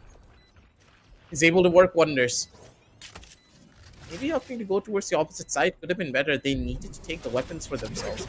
Instead, playing close. Neko giving his weapon to his teammate that has more HP to play around with as well. Good play. Caramel taking his knife out in the worst possible time there. Stoxer with the swing. Beautiful. Neko none the wiser. Iron now looking for his own duel. Just find the headshot, so the sound did give it all away. Gun bolt in hand. He's just gonna wait this one out, but Caramel instead just goes in for the swing. Caramel is the one that doesn't even care what's happening. Beautifully. Right here. Well, altogether, it's a good round. A very good round. 3 weapons dropped, ORGLESS 6. They went in for a save. They just went in for sheriffs and half shields for the previous one. Right But here. they have gotten good amount of return thanks to Neko's efforts. First a frag towards mid, and then later on the capitalization, pop flashes, good plays all across. Moving forward, ORGLESS 6 still would really love to maintain that difference, being in the defense side. Ginola going ahead, shutting down Soam instantly, already marks one thing. Territory is not that easy to take. Blinding. Friends in the back already. He's just waiting for this one to come through as well. Xenon in the front lines. He's looking to maybe take this duel, but even then, not going to be that simple. 3 versus 3 already halfway across the map here. They're trying to brute force their way in to maybe make a little bit more of a possible entry. Even then, simplicity, it's not at its finest. Caramel waiting to see how this one goes for them, but it's a calm before this. So where are they going? I mean, I'm very much confused of what's really happening here. They're cutting out the sound. This is playing it smart. They're hoping that they're gonna buy the opponents. Oh, no. They haven't bought it. Caramel already has risen the alert sign here. Slowly getting those frags. HP already so low. Boat houses. Already one player waiting. No! And that was the crucial player who had to be taken down. And it has been done. Mission successful. Checky. remaining. Brother. I don't think so he can last for long. Tyrant, last man standing, and Levi, look at him, so quick on feet, bringing the round 5 onto the names of DXG. Comeback game is strong. That's one thing I want to make every single one of them, witness. That's DXG's gameplay is so solid. They're so calm, so composed, and they always focus on one thing: to execute round in a much more better manner than before. They're all just so cool, calm, and collected for everything, too. That's the thing. The way that this team is playing, it took them a while to get their foothold onto the map, but now that they have it, I don't know what else to say. DXG is just able to take full value and full control. But that's kind of where things can go haywire as well when you think about it. The way that DXG have been playing, they're relying a lot more on their raw mechanical skill to get them through a lot of these sticky situations. And But the brain games are also coming through, right, Aki? Yeah, it is. Those mid-round calls are perfect. I will have to say that the way that DXG are handling their mid-round calling is far better than what ORGLESS 6 are doing. But ORGLESS 6, they have a better early round plan, but their mid-rounding is really where they're lacking. Yeah. And that's why they're losing a lot of these fights. They're allowing DXG the opportunity to go in for proper mid-round calls. And they need to change that.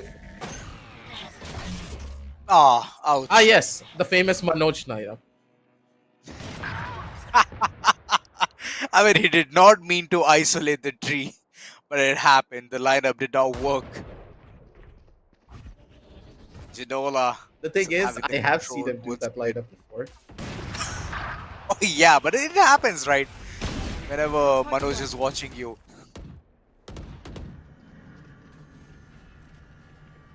Hey, no shade on Manoj, man. No shade on him. He's a good chap. Good apple. Oh, flash. Good flash. Just to have some That's- easy access towards mid, but it did not work out. I mean, eventually, DXG is pretty prepared for all of these kind of shenanigans. I mean, earlier on, they did witness the mid-round push coming forward, and the combination of Jet and the flash drive. So they're all prepared for that. 3v4 and a post plant, and I don't think so that ORGLESS has the might that they can muster and go ahead. Execute this one as Doctor shutting down the operator.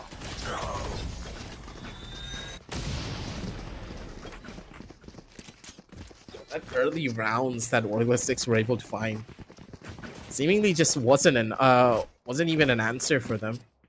So ORGLESS 6, yeah, they have taken the pause, but it really didn't help them as much because still they're allowing DXG to go in for those mid rounds the way that they want to. They need to change up their strategies accordingly. They need to start putting a lot more pressure on the extremities, either towards B or towards A. Or if they're going to be holding towards B, make sure that KO is playing. Because if the KO is playing mid, at least you will have the flashes to go in for the fights from the markets. The tough call that they're having is no one from market is able to survive or give it from a backup. They're relying on the players that are playing inside of the site a little bit too much. Mid heavily under control, under siege. And look at Soam creating all the space in the world. He's not at all stopping. He knows that he needs to go ahead, be the impactful player here. Lockdown is available at the hands of Neon as well. He's gonna commit. He needs to.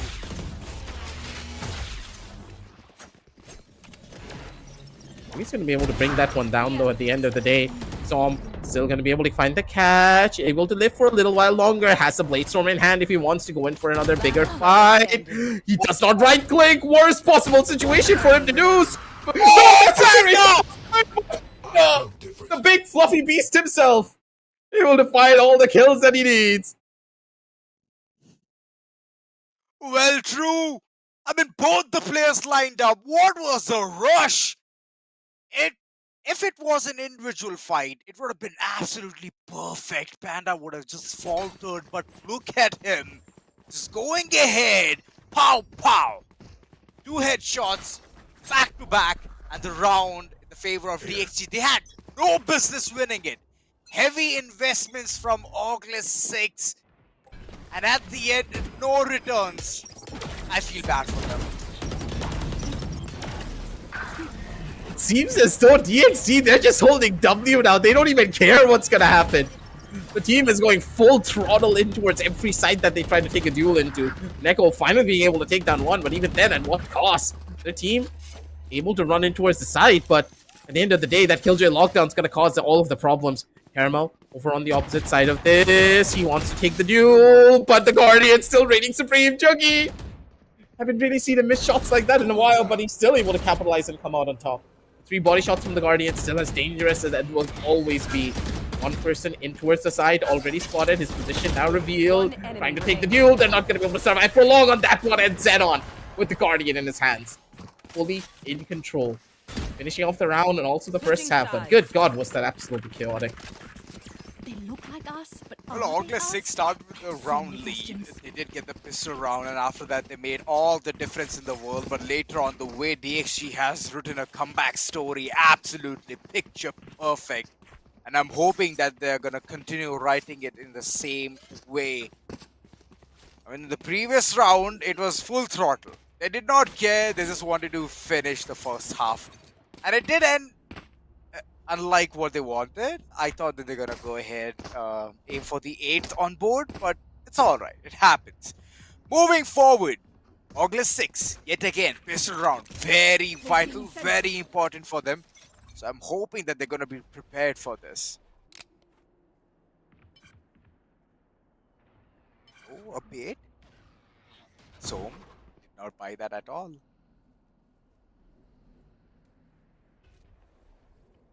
This 7. It's Caramel.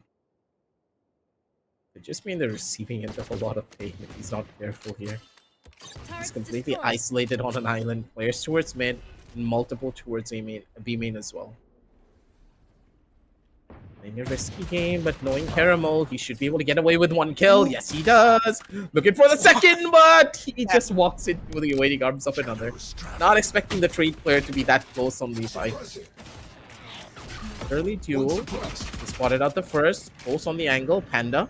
He's not going to be risking that fight just yet. Neko in the back. But the question is, does he even want to take this duel? Knowing his position is one thing, but now with 3v3 retake, Levi by himself. I don't like how this is gonna go. Flash in hand. He's gonna be able to get close enough for it. Levi, he's not risking anything. He's gonna use the flash to make sure he gets that kill. Has the smoke in hand if he wants to play for it. They can isolate one of the corners entirely. Pushed up. Panda knows what to expect. That's the first kill. Juggy, good for the kill, but he shockdarts himself by accident. Recon bolt in hand, on the angle, he's gonna be spotted as well. He has to worry about Lord, 8 HP to his hands, time's ticking away already. Juggy playing a masterclass for the defense. Time's already done, Juggy is gonna be able to take the victory, a clutch for the man. Cool, calm, and collected under pressure. ORGLESS 6, they have a lethal assassin on their team. Well, as lethal as this thing can get, the money is pouring in their favor. Bonus! Next round, yet again, ORGLESS 6, they can get it one. Well, with the bodies were lining up and Bearpest's situation, even though he did shock dart himself, he still managed to clutch it out.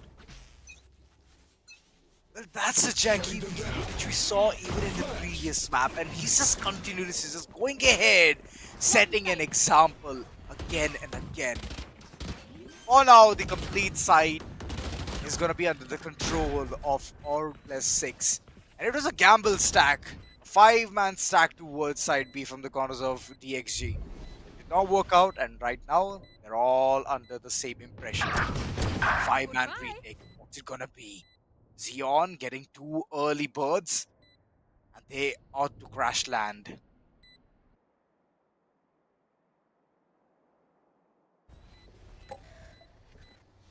Sneaky. Very sneaky. Was the player can be close by. And he needs to swing quick. But look at that.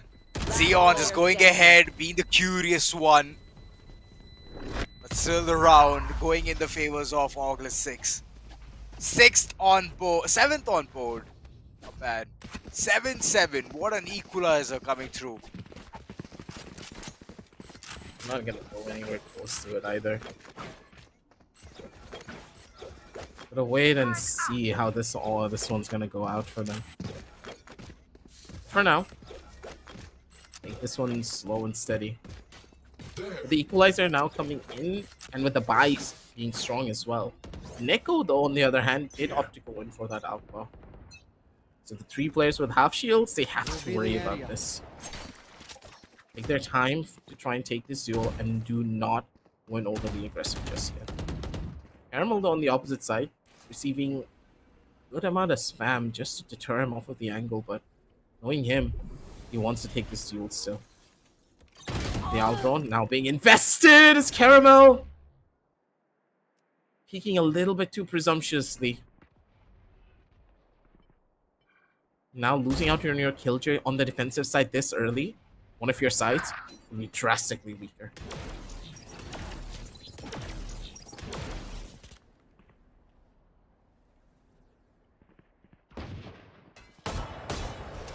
One more duel again, Panda. He's gonna be the one to take it. Boxer. Be able to catch out one at least. He's not gonna be able to take this duel. Needs to immediately run out away. It's a recon bolt stuck on one of the foots at the bare minimum, but even then, Levi, he needs to be the big game changer for the team. Another big kill, Juggy. Able to find the catch over on the one. Both players have been spotted, and Levi immediately makes that rotation over towards the A side as well. He needs to be the one to get at least 2 kills. Unless Levi is able to find a lot of multi-frags here, I do not see how they're going to be able to take this win. Last player. Oh no, look at every single one of them just rushing forward. W key. 10 seconds left. Levi quick on feet, good rotation, checking. No information on where the opponent is. But still, Inola touching it out for the team. ORGLESS 6, they have lost 3 vital weapons in the previous round. So DXG, I mean, pat on their back, even though they made mistakes, they still managed to put down 3 crucial weapons. But the money corner is not looking tight for them. ORGLESS 6 is still soaring high with confidence, with money. And on the other corner, DXG, well, it's tight. The money is tight for them. No cap, no lying. So for now, it's only sheriffs in hand and half shields, rested by 3 players. We'll have to take their time with this one. Yogi. I need for this early fight. Even then, Shock dart. a slow burn for them once more. Right here. Shock darts, trying to maybe bait out Levi out of the position. Get 1 kill, but saw him getting an early shutdown over on the opposite side. Panda. Good for the kill, Ginola. Unable to survive it. Scaramel once again. Looking for that first contact with the third and then opting for the immediate swing. Not able to find it just yet as Caramel has been spotted out in a pretty bad angle. As he needs to try to survive this for as long as he possibly can. Flash through, he gets the double. He's not going to be able to get much more than that. The Siren comes in for the big save. 1 player already in towards the side. Doxer, it's all up to him to maybe pull off this clutch. Has the opportunity to get a weapon in his hands to make things work out. Take flight. He already gave away so much sound. Doxer, the chance that he could have had to go in for something big, no longer being present. Want to be spotted, and Tyrant just catches him out. Once again, Doxer cracking under the pressure when it comes down to these clutches. Who are we to disobey? Right here. 97 as ORGLESS 6. They're coming back on the attack At side. some point, we'll have to get the spike. They are ORGLESS 6. They would really love to maintain that difference. They're doing it yet again.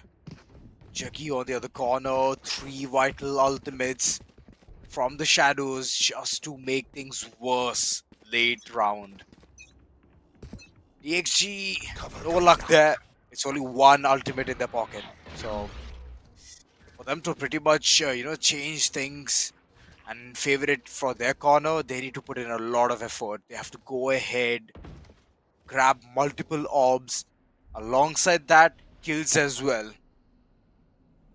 Setup looks pretty decent. 1 player just traversing towards mid and the other 4 2-2 split. Just holding the side down, just trying to understand what kind of a push will come forward. I believe Panda is paranoid. He's so paranoid, he threw the fragment. Did not have a sight of information onto where the opponent is, but still. Went ahead, invested his utility.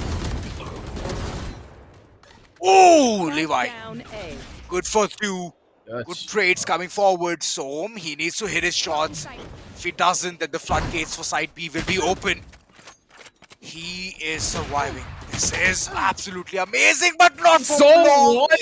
Not for long. Why would he do that? Caramel quick on feet did manage to come in towards the side, but still, he's not in the same spot. He's still on the siege. They are desperate for a lot of these kills, but Caramel being consistent in every regard. Fadeaways from this man. I love that. 98 on the scorecards, ladies and gentlemen. As Som, he's not been having the best games, I would say, in this match. He's having a really tough time trying to do much. 6-16 on the Jet. But his teammates are able to capitalize. You'll have to say that. Even though he's having a tough game, the other members, they're always ready.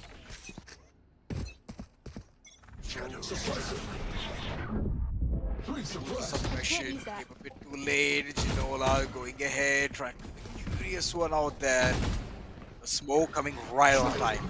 Levi waiting for the paranoia as well. This is not looking good for the likes of the situation. Doxter is going ahead crazy and Panda. The combination is deadly. Nobody can enter or trespass towards the site altogether.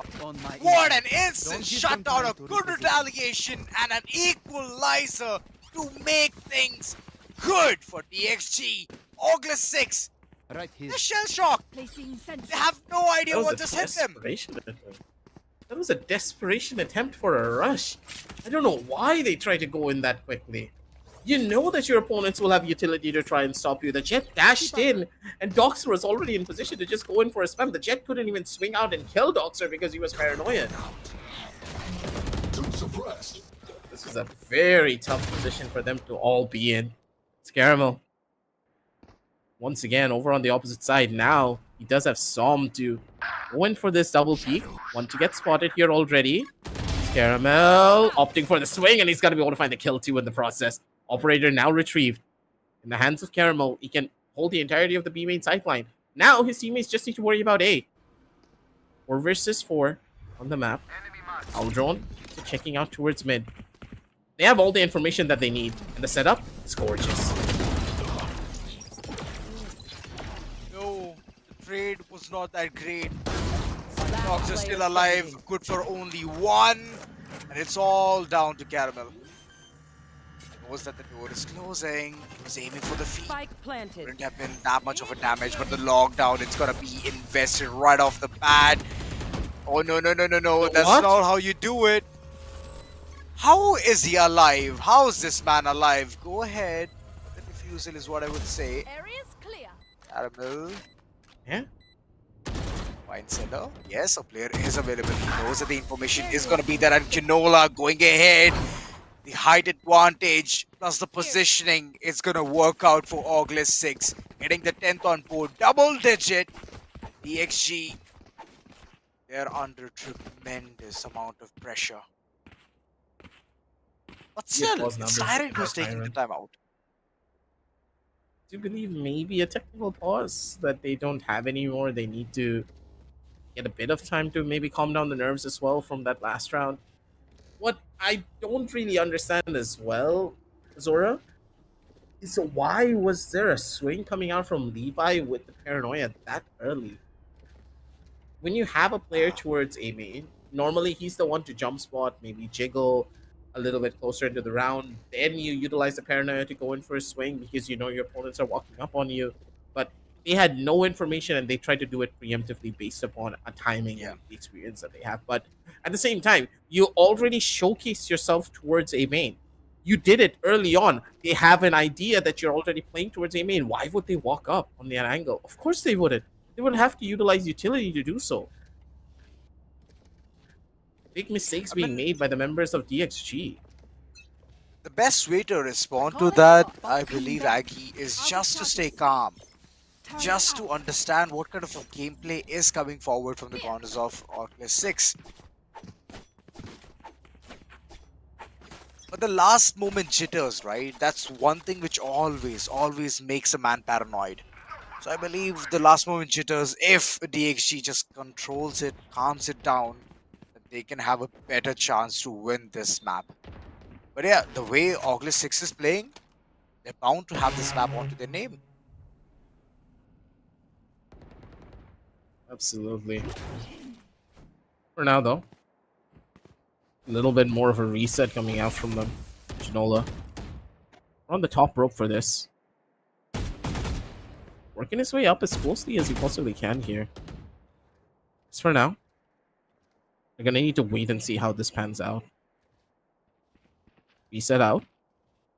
Early little bit of aggression towards mid, but they're giving up the space almost immediately. Why did they invest so much towards mid just to give it up that quick? They wanted to kill, I do understand, but holding mid is very crucial if you're going to do something like this. Juggy able to find a big catch, but Levi immediately with the spray through, able to shut down multiple. Levi with the double kill. This is what he can do when given the opportunity. 30 seconds Zoxer left. playing towards mid has the information, as he did tag onto one player, that they are still trying to establish mid control, but mid is now no longer a requirement. And walk through on the opposite side. Zoxer. Here's the footsteps. As long as he finds the timing to get one kill, that's all that he needs. Is he gonna take the risk? No, he is not. Levi getting caught out completely in the open. Tom over on the top rope. He has the Blade Storm to go in for the kills. 10 to 10. As DXG, they answer back. I believe in the previous round, multiple times I've seen that utilities are just thrown in. The fear in the likes, just thinking, picturing that this might happen.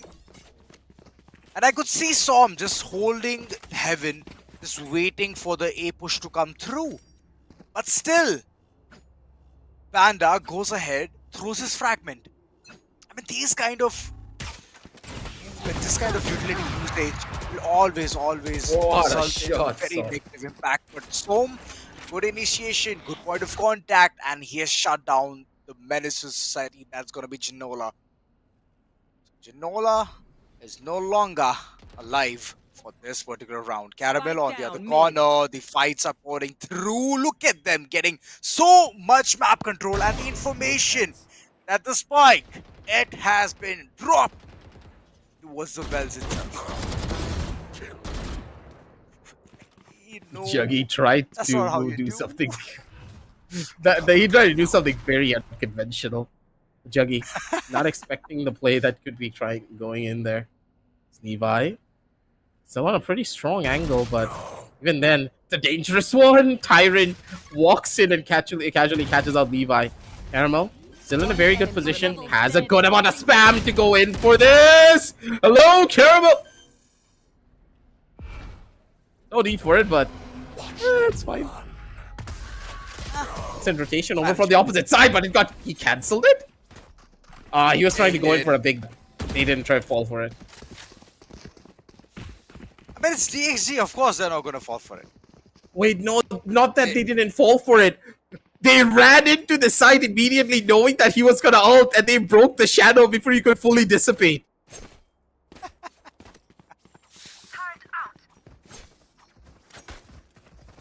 Well, yeah. You have to be sometimes way too cautious. Placing swarm grenade.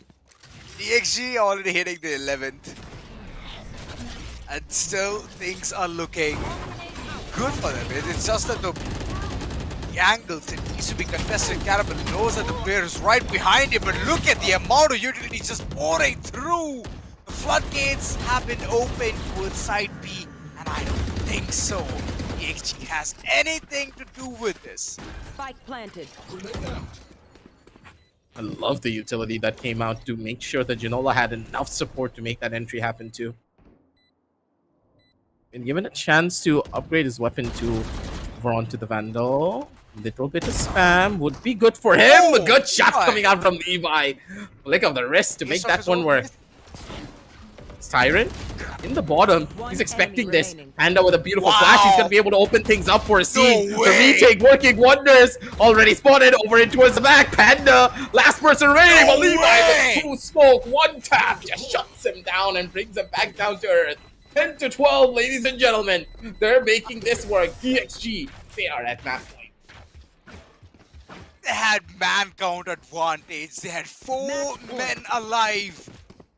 And DXG was just dwindling with 3. And look at the push.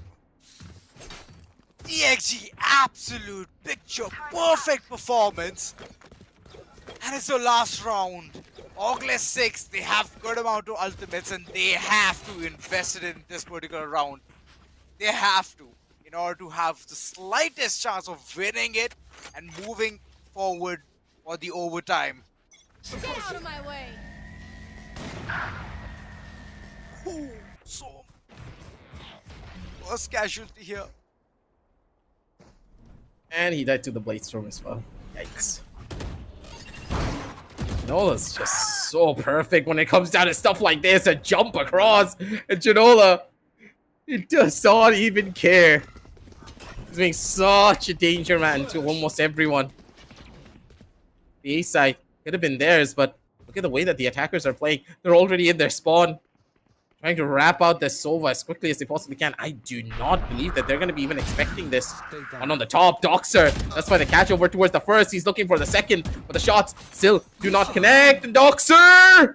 He needs to live, but Janola with a triple kill to his name. He's looking for more. He gets the 4K and Echo with the last. 11 to 12. As this round was chaos as well. As ORGLESS 6, they just held W, and Janola with the Blade Storm just outaimed almost everyone. Well, 2 major ultimates being utilized in the previous round. And I believe Still a fighting chance for DXG. Oh, wait, they invested the lockdown. Yeah, they did. They did. The last few seconds itself, they did it. I believe they shouldn't have, but ultimately they did. And I think it's gonna cost them. It's gonna cost them a lot. Going forward, DXG still having the stand to go ahead, hold across towards mid upper. Look at them, Caramel and Som, looking at each other, waiting for the opponent to just cross path. And the moment they do, sweet songs coming through. Oh, the angle could have been big, but Tyrant, he's going crazy. Mid is where the action was. Mid is where the action you will get. 3 players still remaining for ORGLESS 6. DXG, the last man standing. Levi, what can he do? Did manage to get 3 kills. 2 more for an ace and a clutch. I believe he can do it. He's open for crying out loud. Spike planted. Well, he's an Omen that doesn't have all the utility that you would need. If he just had the paranoia in his arsenal, this could have been a different story. Without that paranoia, he needs to isolate every fight by himself. He does have the smokes to play with, though. So I do believe he has a chance, but it's going to be a very tough call. Every fight that he takes, all dependent on him. Early one, already spotted. Running out of bullets here to try and take much here. Levi does find one, but Jaggi immediately takes him out overtime, ladies and gentlemen. ORGLESS 6, they made the comeback happen.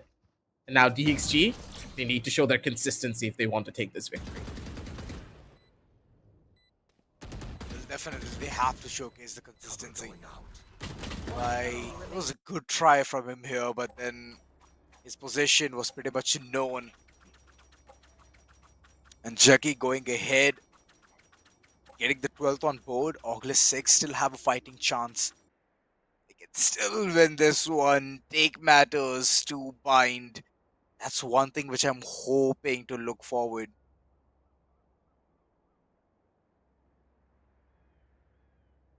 Just have to wait and see how this one goes. 12 to 12 already. With both teams really having the stamina come to the breaking point, I would say. Map of Ascent, both teams have really showcased what they can do when it comes down to very fast rushes. Or even the slow, methodical approach. How do they want to play this? Don't forget, ladies and gentlemen, that DXG did pick this map as well. And if they're not able to perform here, it's going to be a tough one for them to break. Yeah, not that tough one. I mean, it happens. On the opponent's pick, you absolutely shatter them, and in your own pick, you're nearly at the verge where things are going towards overtime, and then you have to still perform, you have to deliver. So it happens sometimes. Gameplay.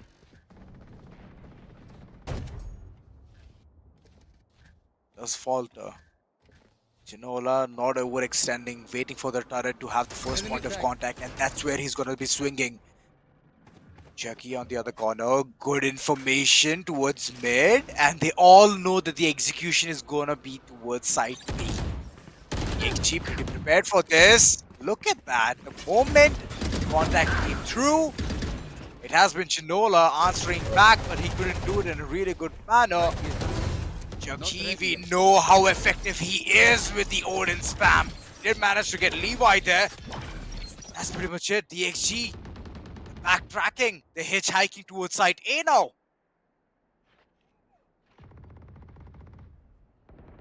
They're going to be able to make the rotation quickly. A side completely out in the open, but Caramel, he needs to get a kill if they want to make this one work. He has the timing for it, but he completely checked out on the wrong angle. Caramel, that's not how you make the push happen. Went into autopilot mode pretty much. He's going to die for it. Panda needs to go big here for his team.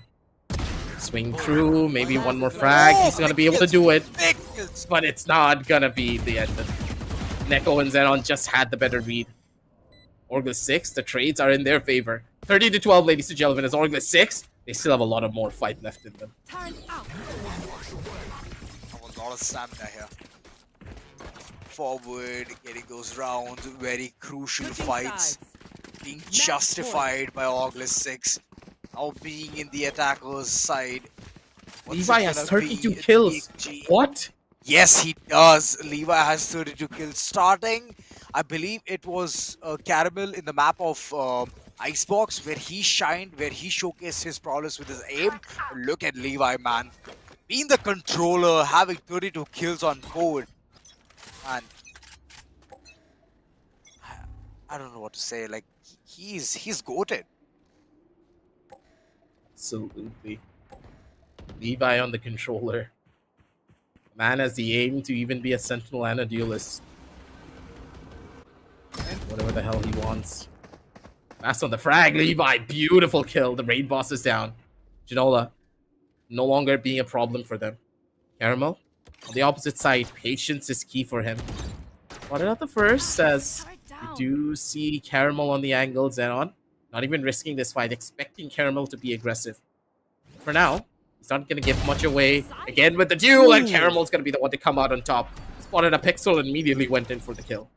Levi, flash in hand, needs that first line of contact, saw him, dealt the damage, and now it's all about the setup. Take it slow, take your time. Do not overly aggress.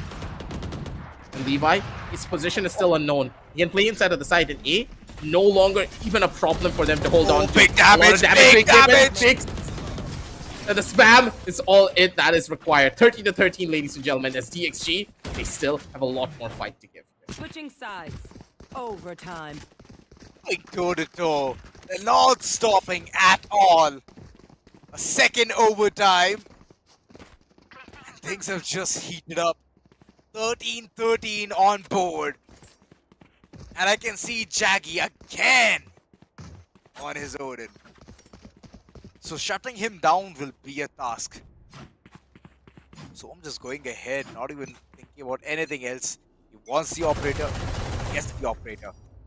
Caramel understood that this is the gameplay which is coming forward, and I believe it's just Jaggy.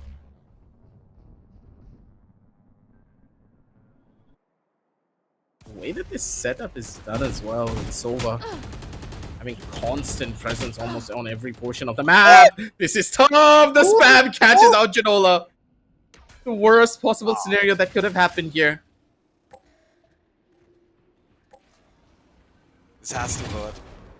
And all drones just to get more information, vital information, and after that, it could have been something different. Jacky's slowly making his way towards first lane. Alright, might as well drop. And that was a misstep. Ooh! Floodgates are opening! Jackie just knew that it's going to be a follow-up coming through, and he stopped stopping the spam at all.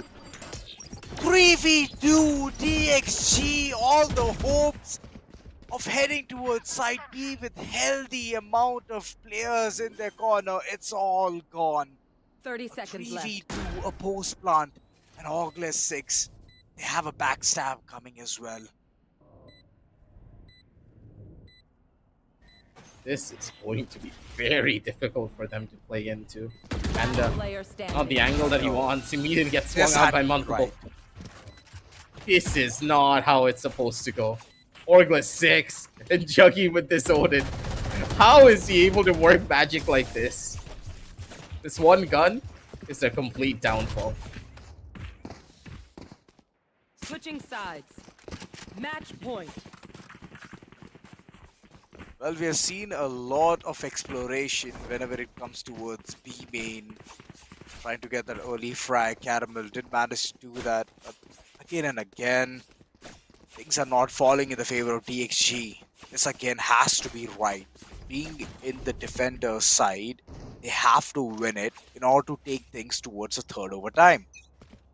I believe by the way ORGLESS 6 is playing, they're confident and they wouldn't want to make the same mistake which they committed in the previous round. Awesome! Good initiation! Good point of contact, and Xenon. First one to bite the dust.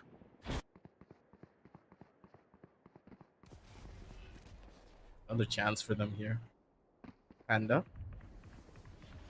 They need to be a little bit more on the dangerous side of this. So for now, both teams opting for a full reset once again. Tyrant not really given much away here. Drone being utilized towards mid to gain information of where the attacker is hiding. They've been spotted out though at the end of the day, so now for the defenders, they have full control of the entire map and they have ample amounts of information of what's really going on here. And at the end of the day, completely alone. He's gonna be able to find one kill though at the end. So that's completely fine and dandy for him. Caramel with the swing, good for the first kill, and Caramel possibly good for the secondary as well, but Tyrant instead just shuts him down. Janolo on the opposite side, down over to a 1 versus 2. And for him, these are the odds that he wants to be in. Swing out, Som needs to be the one to take the victory here. This one he won, pretty much guarantees the win and the victory. The dig gives him the edge, and Som, he gets the clutch. 14 to 14 as DXG, they're able to survive. These teams are fighting tooth and nail. Look at the competition. It's just getting intense. Janola, my god, the nerves on this man. So calm, so collected. Did manage to get so many frags, but ultimately Som outsmarting him with that head dink through the wall. 14-14, ladies and gentlemen. It just feels like they don't want to give away this map. Not at all. Revealing area. Not gonna do it anytime soon either. Juggy though, still such a danger that they have to deal with, and they're still trying to brute force their way in towards the side. I do not understand. 3 players already in B, they have the answer, but Tyrant's waiting for them on the opposite end. And if they want to take this duel, they're not gonna be able to take it for free. Levi hungry for the kill, but don't overcommit to it. Som's gonna be able to trade him at the bare minimum.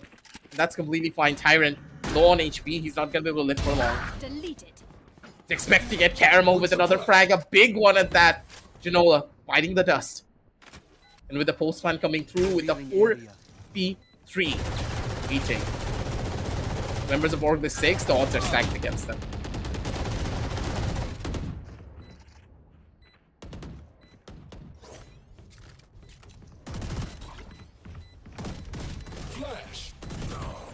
Just see how this goes. Doxer, another big kill for him. Tyrant's not even going to be expecting it.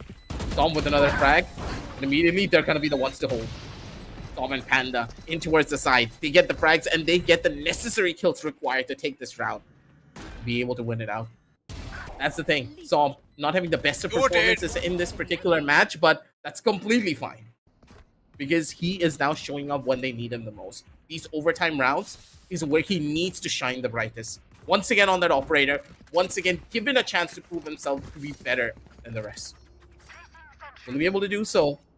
He has swapped out on that operator though. I do believe that having the operator here would be a lot more predominant instead of trying to opt to go in for that rifle. Looking at the position, they're taking the early fight and the Omen all the way back in towards spawn. That's going to be an answer that this is a fast rush going towards the B site instead. Caramel, he needs to be the initiator for this. No! Caramel! Can go big! Gets the second as well! Third one is through! Doxter Panda's holding every single push coming through! The mistakes! Oh my god, DXG, they were always fumbling towards the attack round and now they have won that, so defense is gonna be easy peasy for them. What a way to execute Caramel. Boy, he had to kill those 2 players. He had to.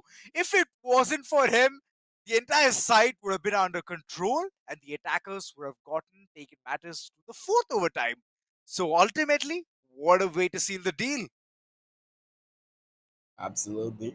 It's just Caramel and his brilliance. And at the same time, you saw that early push too towards the A side. That A side push gave them all the information they needed. Caramel could mentally settle himself and be like, hey, I know for a fact they're coming towards the B side. I need to be prepared to take this duel. And he understood his mission. He can play aggressively, knowing that the Jet has the tendency of dashing towards Switch. He utilized the Jet's own cloudburst against them. Got away, slipped in. Jet had no idea what was waiting for him. Caramel was just that assassin.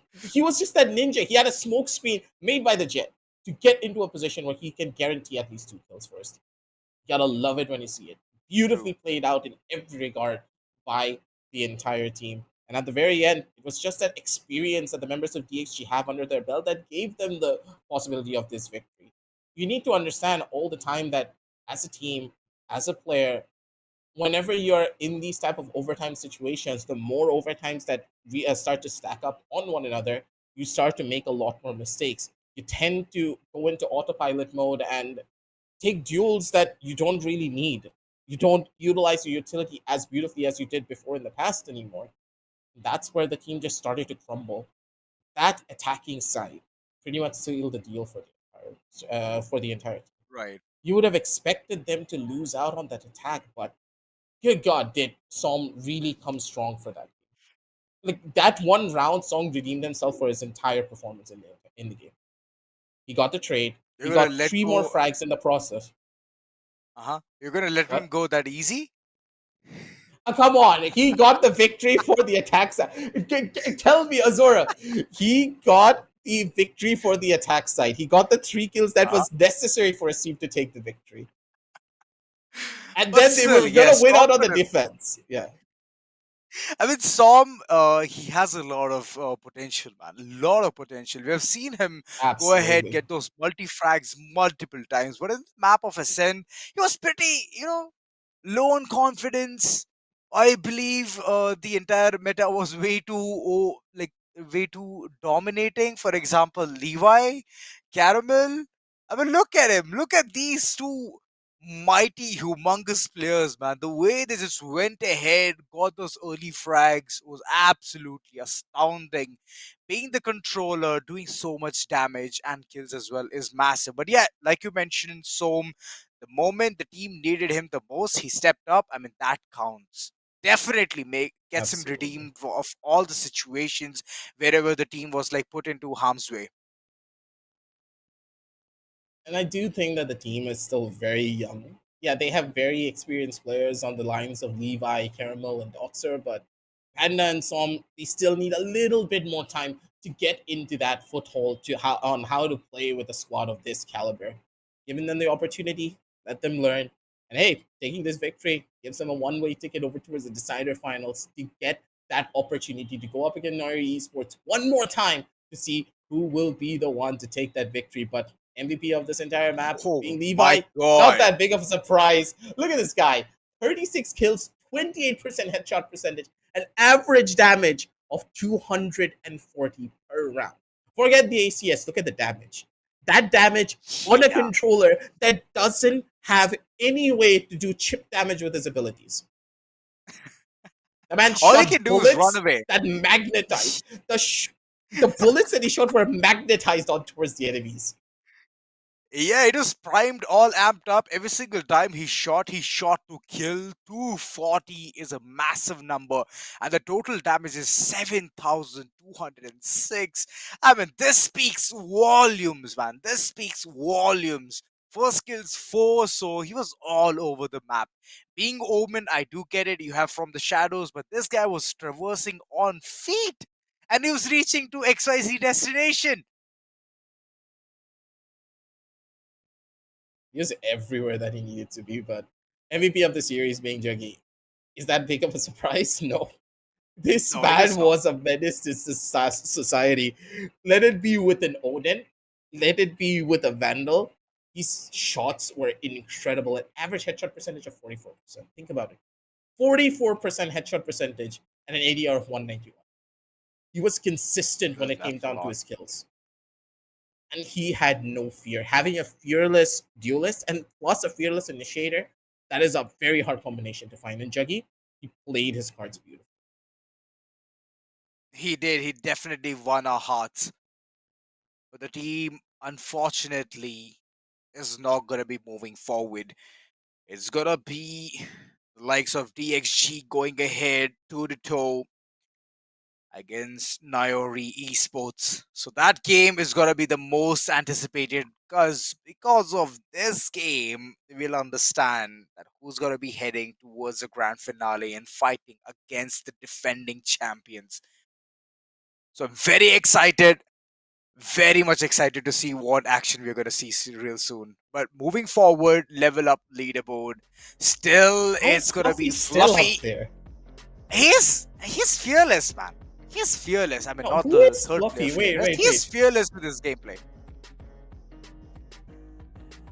Yeah, they have played like long back. Long back. Oh. More Fluffy's information working being in retrieved. game.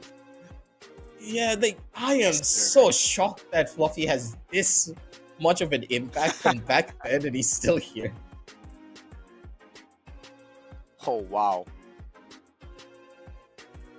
Yeah, so the merge, that's one thing which they're fighting for. First 3 players are gonna get Riot merges, and that's the reason you can see all of this, you know, ruckus, all of this fight, just to be in the spotlight. And I completely adore the fact, right? It gives you an incentive as well on what you need to do and how you can execute things. Top 4 players for now, it's gonna be Caramel, because I'm Batman, Levi, and Garv. Garv, I've seen him play, man. Absolute.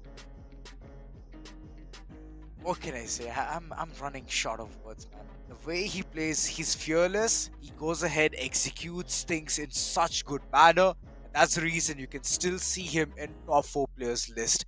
But today's gameplay was very impressive. Levi, Caramel, they have been absolutely amazing with their performance. Good kills all across, whether it be Sentinel, whether it be Controller.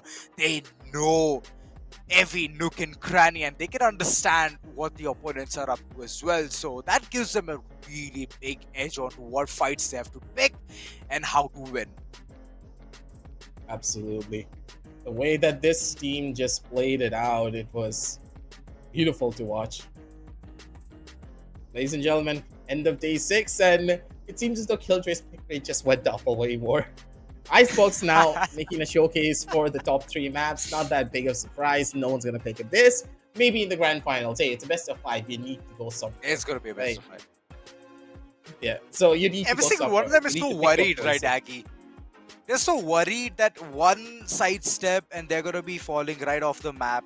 And we know some professional players also who want to fall off the map, but before that, they have the Blade Storm, updraft, and they go ahead, get 2 big kills, and then they fall. So we've seen that as well. So many people are still implementing some their own kind of metas, trying to understand how the professional players also play in the upper circuits. So yeah, that's one of the learning curves which even the players are trying to implement.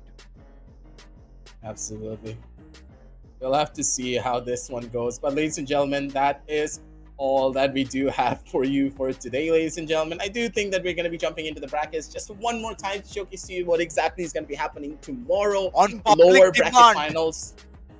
Yes, on public demand.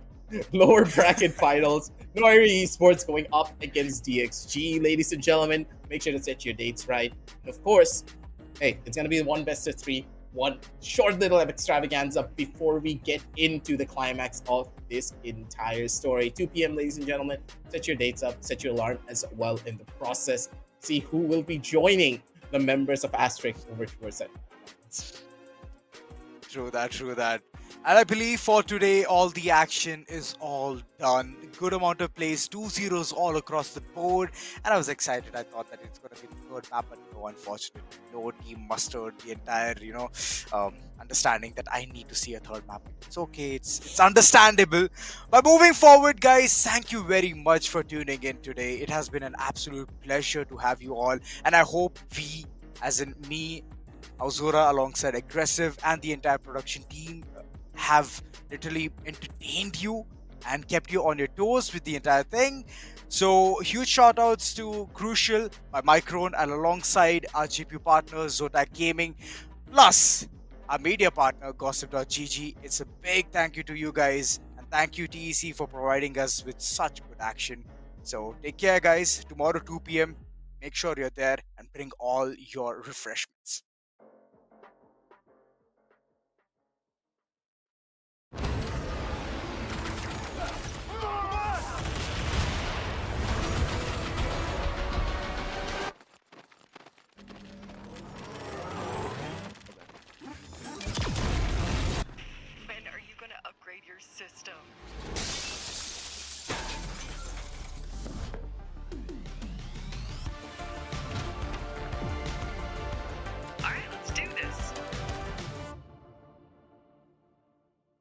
Once there was a hunter who saw what others could not. With a magic case in her backpack, she roamed with wild abandon into the great unknown. Her gaze inescapable, her reflexes lightning fast. When armies swarmed, she went through. With eyes open wide, hands steady, holding, watching, capturing everything in sight.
The Crucial Pro DDR5 RAM kit comes with a sleek, modern look that will complement any build.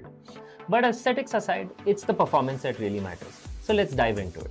The default JEDEC timings are 46, 45, 45, but it does come with 2 XMP and Expo settings for those looking for a little more performance. With XMP 3.0 Profile 1, you can push the speed up to 5600 megatransfers per second. If you prefer a slightly lower speed but tighter timings, Profile 2 offers 5200 megatransfers per second at 42, 42, 42 timings. We've run some benchmarks and stress tests to give you an idea of how it performs. In general, dropping the speed and tightening the timings with the second XMP/Expo profile yielded better results for us on our test system.